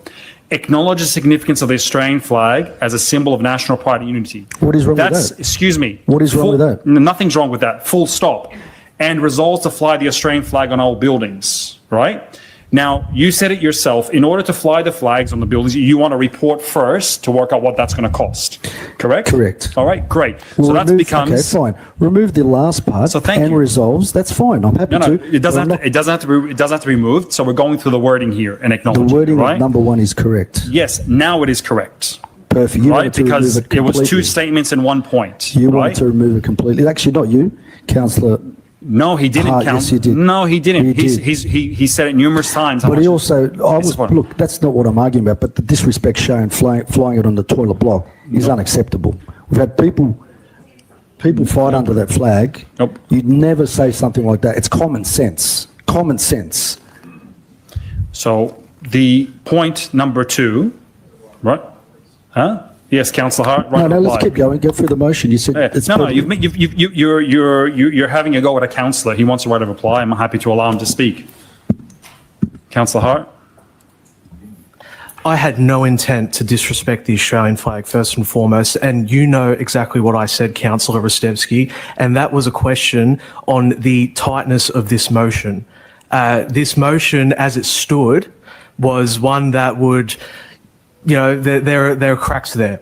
And I want to make sure, as a good governing body, that we pass a motion, which I think the majority of us are in agreement on, or agree on the spirit of the motion, which I very much am. So don't accuse me of not being at all. And we are trying to, I know you're trying to score some political points here, because I know you've been in the media about this, but please do not misconstrue my words. I was trying to be constructive, and I don't think your comment was constructive whatsoever. All right, so the next point number 2. So that once again is putting the cart before the horse, because if we're writing a letter to the federal government, we don't know what this initiative is going to cost. So that should come back when we get the report back. A second, let me comment. I don't think you understand how balance sheets work. You write to the federal government, then we know if we can get some funding for this, rather than us paying for the cost. We need to know that. If they say no, then we know our numbers. There's nothing wrong with point number 2. Nothing wrong with, so how much are we asking them for? The report says to work out the costing. We let the federal government know what it costs. Will they support Which us? is what I just said. Don't. You get the cost first. The managers know how to do this. Huh? Try not to micromanage everything, because I know you walk into the CEO's office every 2 minutes. Sorry, Right? Councillor. Stay in your own lane. Sorry, Councillor. Order. Point of order. Yes, who would like to? Councillor Point of order, McNaught? Mr. Mayor, I'd like to, that comment needs to be withdrawn. It adds nothing to the debate. It is personal and it needs to be withdrawn. What simply is trying to happen here is to put forward a legal motion that Councillor Hart has said that there is broad support for the spirit of the motion. If we're going to do things, let's do them properly. It would make no sense to write to the federal government at point 2. All we simply need to do is replace point 2 down to point 4 and move the other 2 points up, so we know how much we're asking the federal government for. Yep, I uphold your point of order, Councillor. I ask you to withdraw your comment, Councillor Ristevski. It's the truth, though. Councillor Ristevski, I'll ask you again to please withdraw your comment. But what if it's the truth? Which part of it? You're constantly walking into the CEO's office. Define, you said every 2 minutes? No, but That's quite what a you lot. said. As a mayor, you should be focusing on cutting ribbons, handing out acknowledgements, not interfering in his role. Councillor, yes, Councillor McNaught, it's your point of order. There's accusations flying from the councillor at the chair that are completely irrelevant to this debate and to our community, and I ask him to withdraw and to stop this line of commenting. Councillor Ristevski, a second point of order has been raised. I uphold the point of order. I ask you once again, in the spirit of part of the Moncrate who was here earlier, in the spirit of the people who've taken their time to continue on this meeting in a respectful manner. Your comments, I find them extremely disrespectful. Right? We're trying to work on a motion that is legal, which is my responsibility as a chair of this meeting to put forward. Right? So I'll ask you once again to please withdraw your comment. For the spirit of this motion, I really don't want to, but I will. I'll be the bigger person, because this is a very important motion, and the disrespect shown by the Liberal Party today is terrible. You take this one. Councillor Moon. Sorry, one of your councillors is a Liberal Party member. And what has he done? His question is, what did he do to disrespect this? Well, do you want to repeat what you said about the toilet block? I didn't say anything about the toilet block. If you want to rewind I was the one that raised the point of order with you. Okay. And I didn't say anything about a toilet block. No, you can direct the question. Councillors, can I ask everyone to please be quiet? I'm not going to play this game. People aren't here for this sort of stuff. Okay? So, point 1 works. Point number 2, we have to put at the end of that once we receive a report on the cost. Right? Point 3 cannot be at the next council meeting. All right? So how much time would you like to be able to prepare that? I know there's many things on your agenda at the moment. When is an appropriate time? April? The report says April. So in April, I think it's already answered that. A cost install a flagpole on every council building. CEO, can I please have can I please have a definition when you read that as written? What does it mean by every council building and what could it include? 271 buildings. So I think every appropriate council building is a fair common ground. So let me determine what would be an appropriate place to display the flag. Great. All right. Councillor Carnegie? Can I just add just the commentary about every appropriate council building? The council building and or the library, as in our new site, and any other appropriate council building, because I think that's the one of most significance in terms of its site, its location, its importance to the community. That's right. Yeah, because if you kept it as is, then you can literally come back with a report saying every building, right? Because that's what the motion is. Now, with that provides it for you.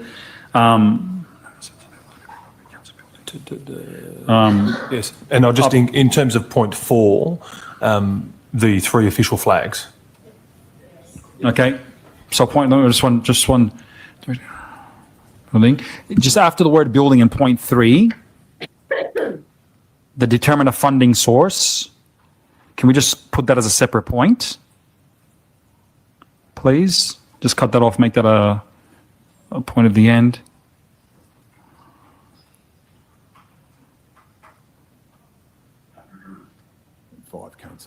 And 5.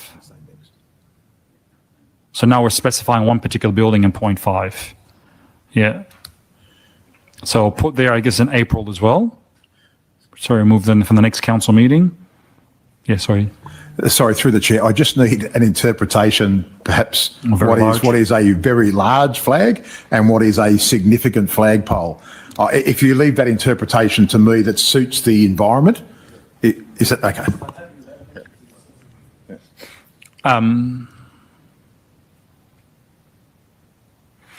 So rather than the word in point 4, determine, identify, because it's up to council to determine. The CEO can identify. And then move through to 1 hour, 10 minutes.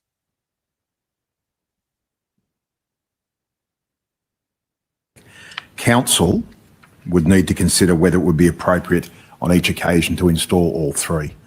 So I think if you trust me to respond to the April council meeting with a range of alternatives, and also note that the report talks about the long-term financial plan. So if it's not council's intention to saturate every building at the same time, perhaps we should prioritise some of the buildings, and I'd give you a cost that can be spread across a number of years, and it may include the 1 flag or the 3 flags based on your decisions in April. Do we need point 4?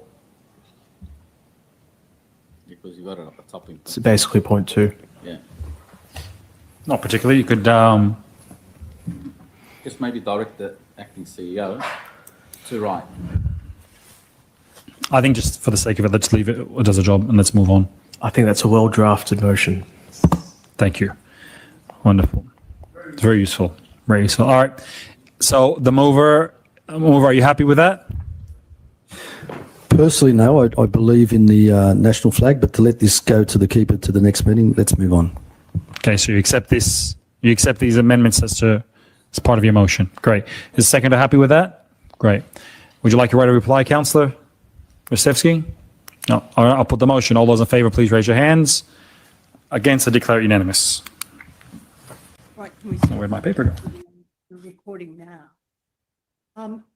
Mr. Ristevski, that notice of motion on my rough maths took about 23 to 25 minutes to finally for the motion to be passed. It was a motion where I think described earlier by one of your fellow councillors that there was agreement with the spirit of the motion that you put forward. Mhm. You agree with that? Yes. I didn't show the whole of the video of the motion, but I did play the early part where people were speaking over each other. Yes. It became heated at times. Yeah. There was the comment made by Mr. Hart, which in substance was trying to get some clarity about which council buildings it was anticipated there would be a flagpole erected on. That's Disagree. what he was asking, wasn't I disagree. it? To construe his comment about is it all council buildings, for example, a toilet block, where does it actually stop? He's in substance asking a legitimate question along the lines of the council owns many buildings. Is it supposed to be including all of those buildings? That's what he was raising. No, he wasn't.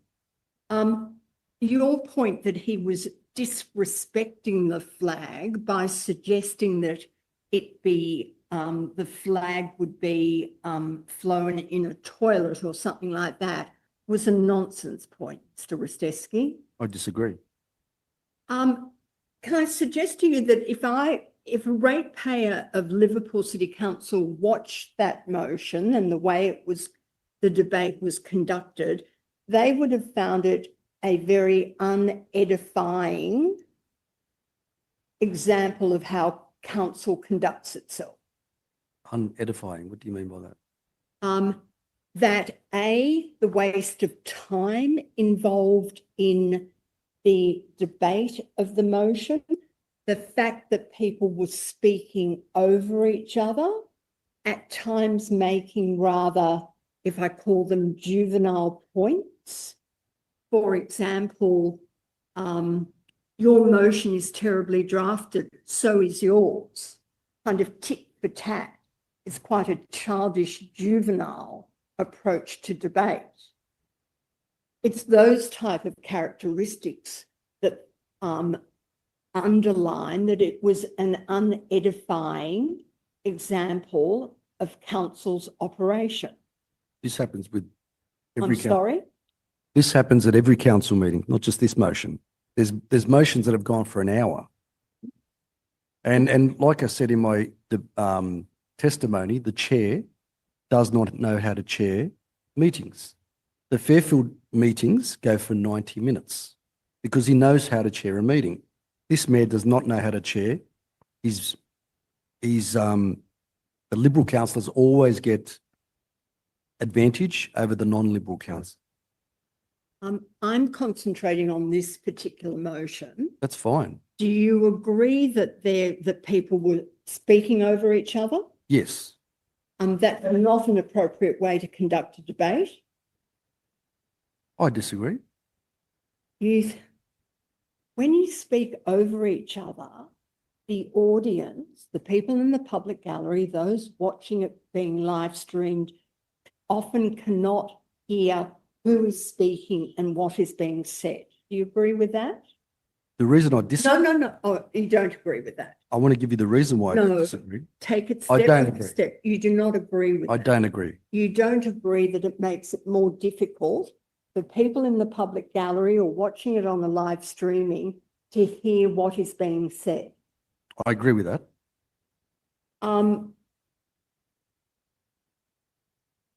Do you agree that there were, in my words, juvenile comments being exchanged between councillors? And I agree.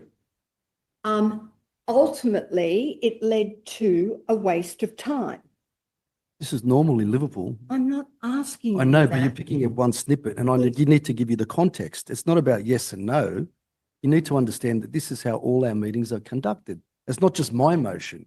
Did you see last night's meeting? It led to the motion that we are examining, it led to a waste of time, didn't it? There's 90 other motions at the same similar process. Do you agree or not that it led to a waste of time? Yes.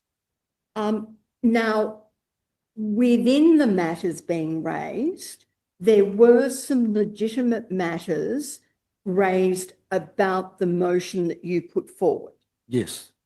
For example, it appears to have been decided ultimately that the first step in the process was to ask the CEO to prepare a report. Correct. And as we could, from what we have listened to, that report would look at identifying appropriate buildings. Correct. And it was also raised that instead, in addition to the Australian flag, the Indigenous flag and the Aboriginal flag and the Torres Strait Island flag should be included in the report. I didn't agree with that, but I I accepted know it. that you accepted it. But during the process, I think from what we've watched, 3 points of order were made against you. Yes. For comments which really weren't relevant to the debate on the question of the report for the flags. There should have been point of orders on the other side too, not one. The points of order, for example, a comment that you're in the CEO's office every 2 minutes, again, wasn't appropriate for what you were debating. I agree.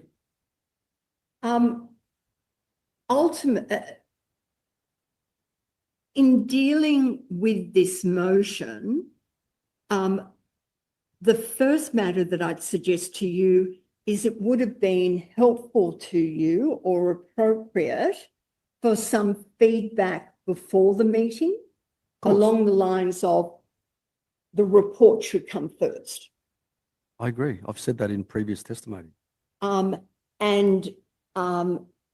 That, can I just ask you, that potential of raising beforehand, that is something that could have been done but wasn't done? Correct. So your evidence is there is a mechanism or a procedure within council for that to be raised instead of wasting time at a meeting? What was the month of this? February, 5th of February. Okay, so I've previously testified that it is happening in the last few months, and meetings now, my motions are going through very, very quickly. And I've raised more motions than any other councillor, probably double. But We are talking about What- February. what the other, as I've said, major problem with the debate on this was the behaviour of speaking over each other, juvenile comments and other irrelevant comments which generated points of order. It happens in Parliament. It's politics. It's a waste of time. You've complained. Commissioner, I'm rise to my feet at this stage. That proposition's been put a number of times now. Councillor Ristevski has accepted that there was a waste of time. It also, in my respectful submission, has a conclusion that it was a waste of time. I think the question has been asked and answered in my respectful submission. I don't think it's of assistance to keep that going back over, but it was a waste of time. I thought he just was moving away from that position. You agree it was a waste of time? Of course. And looking at the conduct now,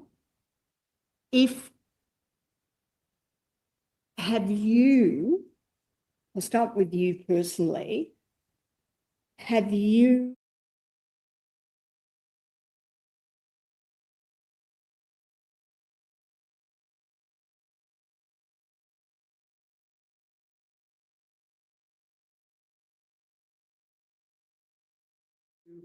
the meeting finishing at about 6:40 p.m.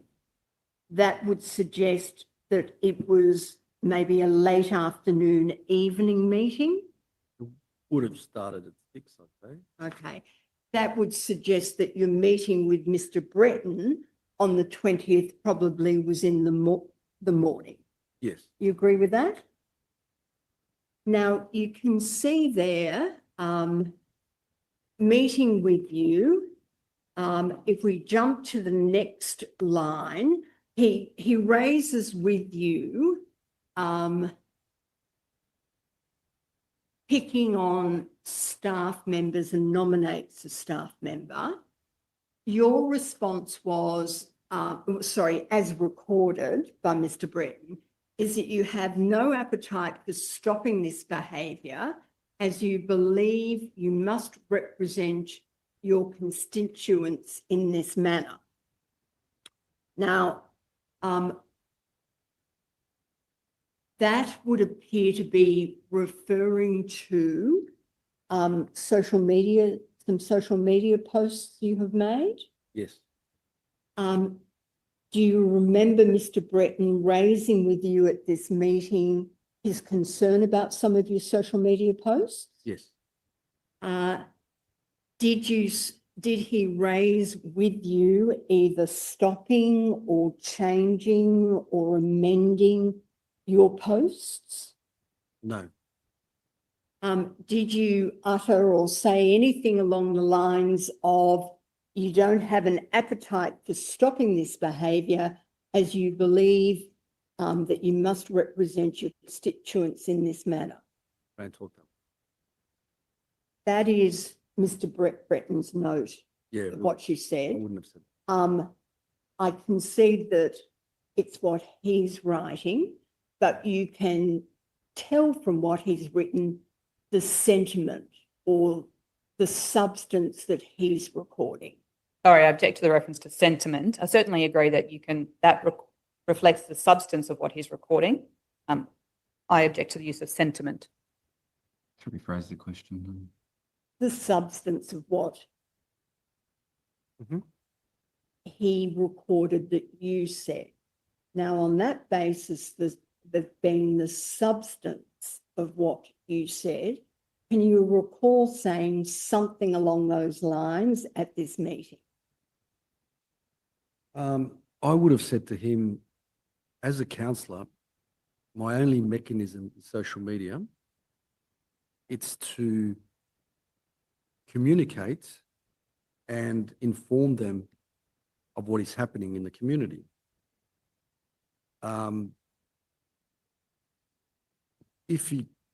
I won't mention the staff member's name, but Can I just stop you? What I'm interested in is Yeah. not your elaboration now of what you would have said. I'm really asking you about your recollection on the 20th of February of what you said to Mr. Breton. that's what I'm Okay. saying. So you started off by saying, I would have said. Yes. Do you have a recollection of saying something along the lines of, I can only communicate via social media. I communicate what is happening. Correct. All right. Did you say anything about stopping particular posts or particular things that you were posting? No. Well, Mr. Breton wasn't suggesting to you that you stop posting on social media per se, was he? No. He was raising particular posts because they were picking on staff members. The one particular post that I did post was already in the public domain through the Australian, and I was just regurgitating what was said in the Australian. All right, I'm not asking you that. I'm what I I'm said. trying to work out your account. We've heard Mr. Breton's account. And I'm saying what I was said that. discussed at that meeting. So your account is that you said to him, that's in the public domain. It was in the Australian on the Correct. Sydney Morning Herald. Correct. did you say to him anything along the lines of, this is the way I believe I must represent my constituents in that manner? No, I would have said that I have a job to hold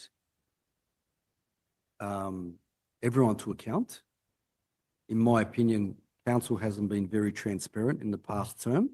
Can I just pause you? You're not, I'm interested in what you told Mr. Breton. I'm So saying- are you saying that you raised Sorry. all this with Mr. Breton? Yeah, we meet for about an hour, so it's not a 5-minute conversation. Mm-hmm. I explained to him because I don't think he understood. Don't have that.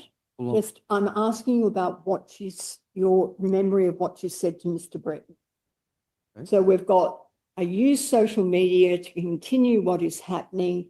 The particular post that he's raised, I said to him, it's already in the public domain. yes, What else did you say to Mr. Breton at the meeting? in specific to social media, Mm. would have been other topics. No, social media. And I remember I said to him, what is the problem? I'm not giving any confidential information. There's an Australian that's identified the particular staff member. I haven't identified them. What is the issue? You need to clarify to me if there's a particular issue, and he couldn't. Mr. Breton raised with you that the issue was that it was moving into work health and safety issues. He didn't raise that with me. He should have raised it with the Australian. I wasn't. Mr. Ristevski, just listen to my question. He didn't say. You're saying that Mr. Breton did not raise with you that your comments, even if they've been published in every newspaper in the land, that you were advised that the matter is now moving into the work health and safety area. I want to put that in context. No. He didn't say that. He didn't He say that. did not say that. Okay. Can I elaborate or no? No, Okay. I'm just interested No, he didn't. in your evidence No. of what he He said. didn't say that.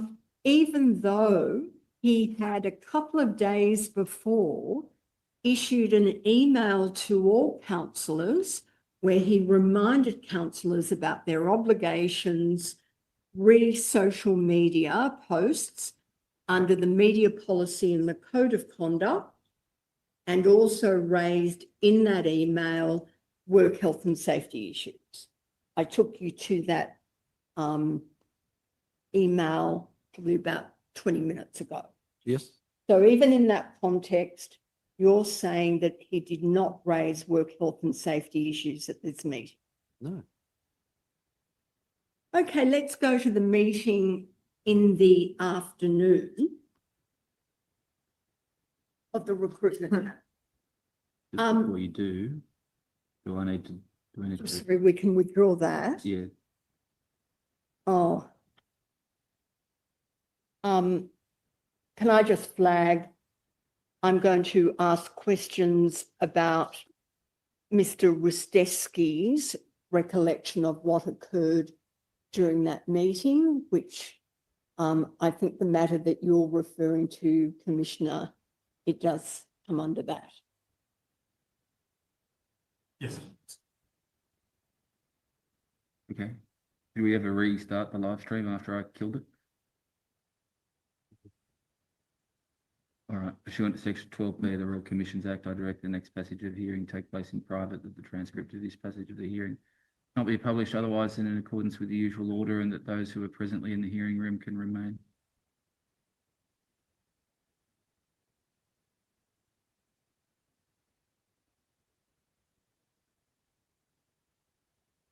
We're right? Thank you.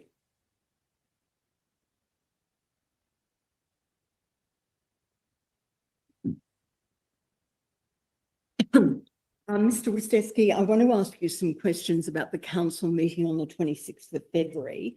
Now, you've given evidence that you have either been primarily watching the proceedings live or catching up with the transcript. Just watching live. I don't read. I didn't want to go to the meeting in great detail because we have watched the video, I think, on 2 or 3 occasions, Yes. and a number of witnesses have given evidence about what happened on that Correct. occasion.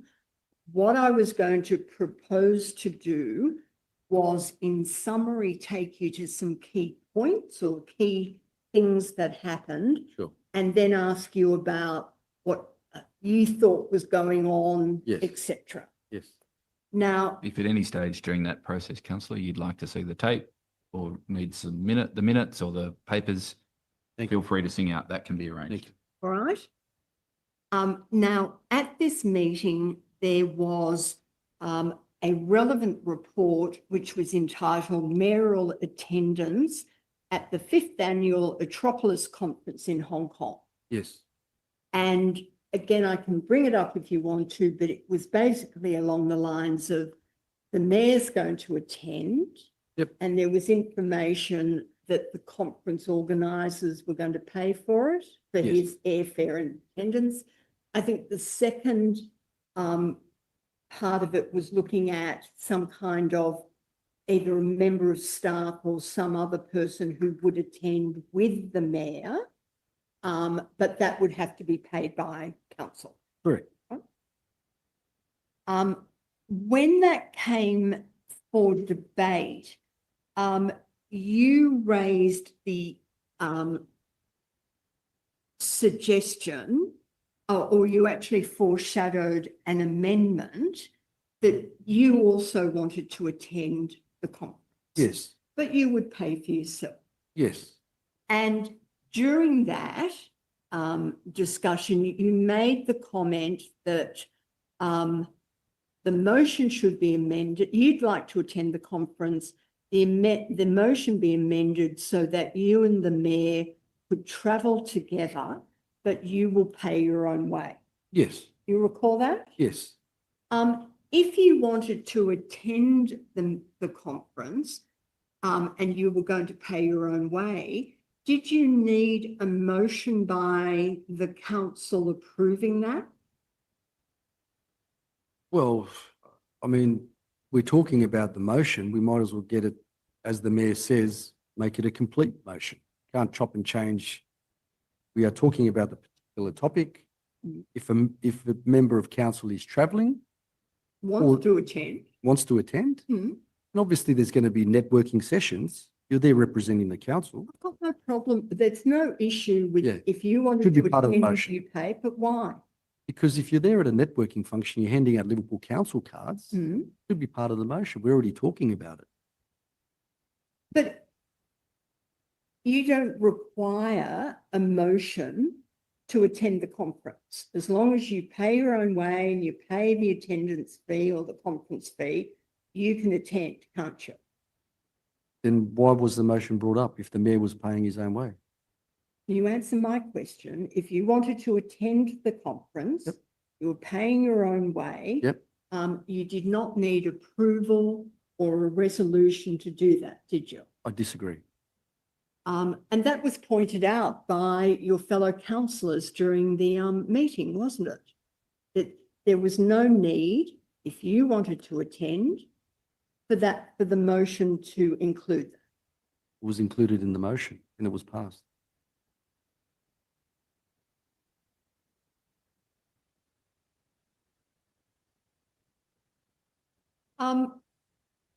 Why did you make the comment that it be amended so you and the mayor could travel together? Well, I wanted to go as well. No. Why did you make the comment that it be amended so that you and the mayor could travel together? Well, I object to that. That doesn't accord with what my note of the minutes say. My note here says, why don't we change that and put my name on there? It would be a good opportunity to travel together. Exactly. That's what I said. All right, I think it, Well, I think sorry, did you refer to minutes? Is that's I think minutes, or is that a note of the recording that you're, I'm looking at a note of the recording and what Ah. was said at the recording. all right, well, I was looking at a note of the recording at 2:42:35, where it was so that Mr. Ristevski and the mayor can travel together. And then your reference was to another comment at 2:43, where again it's raised it would be a good opportunity for him and the mayor to travel together. All right. I think probably in fairness to the witness, both should be put. Ms. Hamilton, Julie, is there an issue with so I think you're in agreement that the passage that Ms. Hamilton Jewell read out was said. Is there an issue with the passage that Councillor assisting put? And then I'll have both propositions put to the witness. 2:42:35. My note doesn't deal with 2:42:45, so I'll accept what councillor says. All right. Well, ultimately, it only goes as far as Yeah. what the underlying recording shows. And if there's a problem with the proposition, then there's obviously going to be a problem with the answer. But perhaps put both of the contextual comments and I'm trying to avoid to play it. The first reference that my notes have is that you stated you wanted to attend the conference. You suggest the motion be amended so that you and the mayor can travel together, but you will pay your own way. So that's the first reference. And then there's another reference. You proposed that the alternative officer who was referred to in the second paragraph, Mhm. you remember that in the original motion? Yeah. Be amended to put my name on there, and it would be a good opportunity for he and the mayor, for you and the mayor to travel together. Yeah. So first step, I've put to you that on those two separate occasions, you are raising the topic of travelling together with the mayor. You agree with that? Well, it's not travelling together on the same plane. I'm paying my own airfare, so I make my own arrangements. Mr. Ristevski, do you recall that during the meeting, you raised on those two separate occasions, you said something along the lines of, so that I and the mayor can travel together? Yes.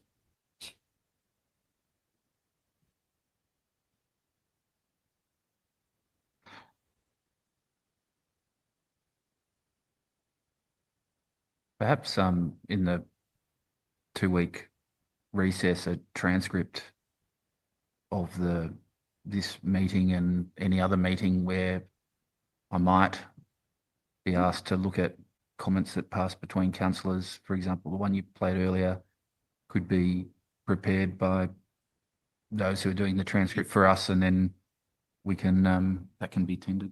Yes.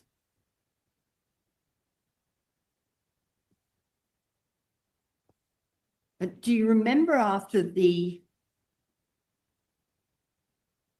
first time you referred to that you and the mayor can travel together, the mayor then indicated that a motion was not required for you as you proposed to pay your own way?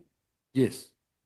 You then proposed that the alternative officer in paragraph 2 should be amended, and again reiterated it would be a good opportunity for you and the mayor to travel together. And then the mayor responded along the lines of, I see no humour in that statement. Yes. Now, you just said in an answer that there was no requirement for you and the mayor to be on the same flight or anything like that. No. You didn't say that at the meeting, did you? Your words were travelling together. I interpreted it a different way. Not asking you to begin with what you interpreted. I'm trying to get your words. Yes. So your words were, on those two occasions, the mayor and myself travelling together. Yes. You did not at any time in the meeting say, oh, but of course that you know, we could be on different flights. It doesn't mean that we're on the same flight or we're sitting next to each other. You never expressly stated that, did you? That's time wasting, unnecessary to state. So the answer to my question is no, I never said that. No, I never said that. Though your evidence is that in your mind, you could be flying up separately, etc. Of course. Now, in your mind, when you raised that,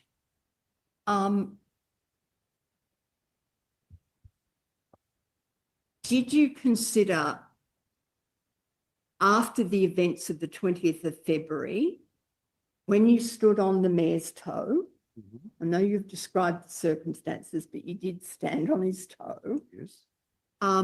whether the mayor would react to that suggestion? No, I didn't give it any thought. Now,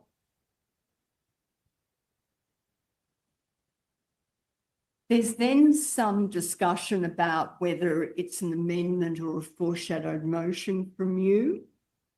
And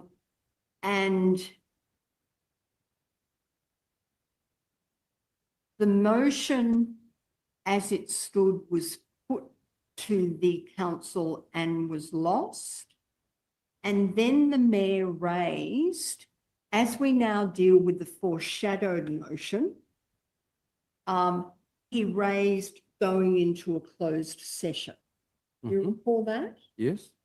And he referred to section 10 capital A 2F of the Act.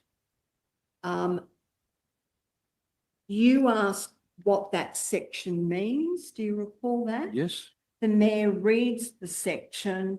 The motion to move into closed session was put and it was lost. Correct. At that point, when the mayor read out that provision of the Local Government Act, did you understand in substance what he was raising? I thought it was a stunt. All right, so you did not have any understanding of what he was raising other than you thought it was a stunt. Exactly. Oh.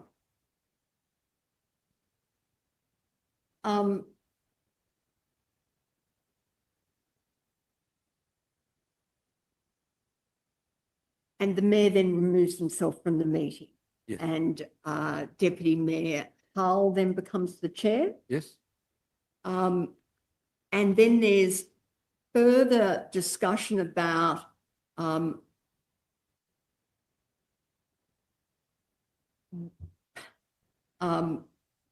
the foreshadowed motion. And then you've got Councillor Hart asking the Deputy Mayor, is the reason why the Mayor has stepped out relating to a work health and safety issue? And Councillor Hart replies, and that's why we wanted to go into a confidential. There was further discussion about whether a closed session was called for. Do you recall that discussion? Yes. When Councillor Hart confirmed that the reason for wanting to go into the closed session was work health and safety, was there any elaboration on what work health and safety issue? No.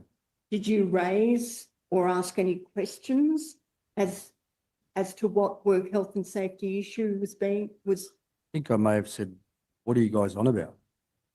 And did you receive a reply to that? No reply.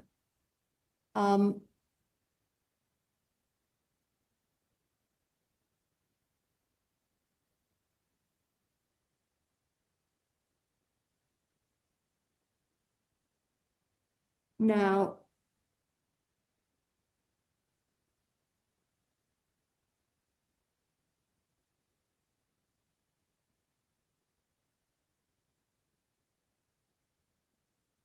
your foreshadowed motion was then passed. Yes.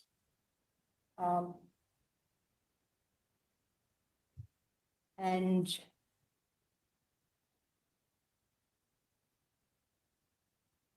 then I think a 5-minute recess was called. Yes.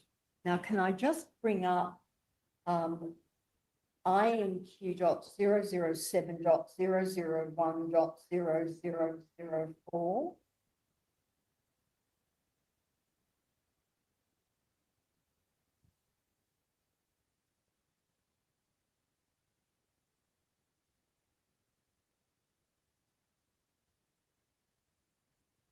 Yes, please. Go to the bottom of page 23.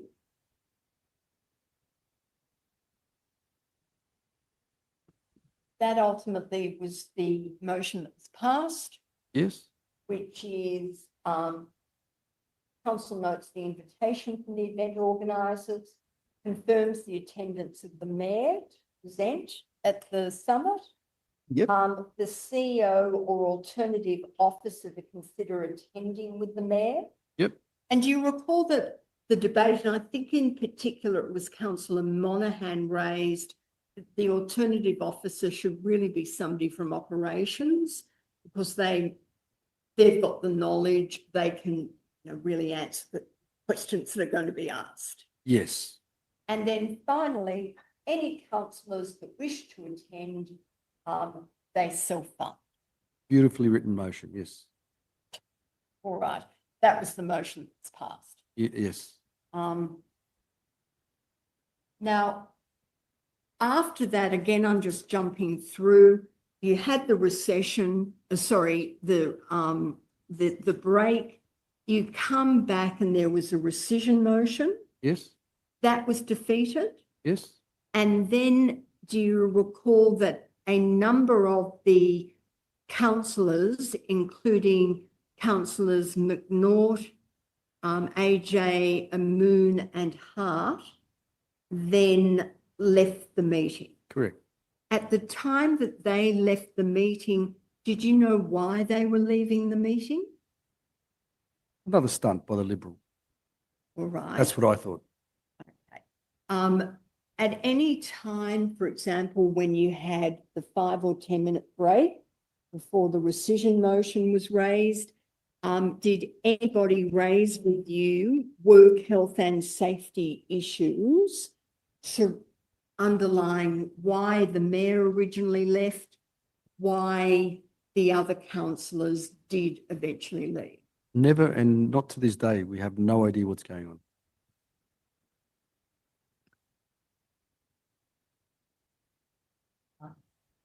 I'm just noting the time. Yes.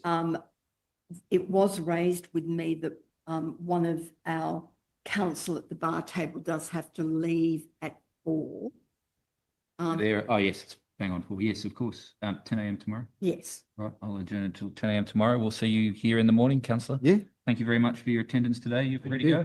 Thank you. Thank you, everybody.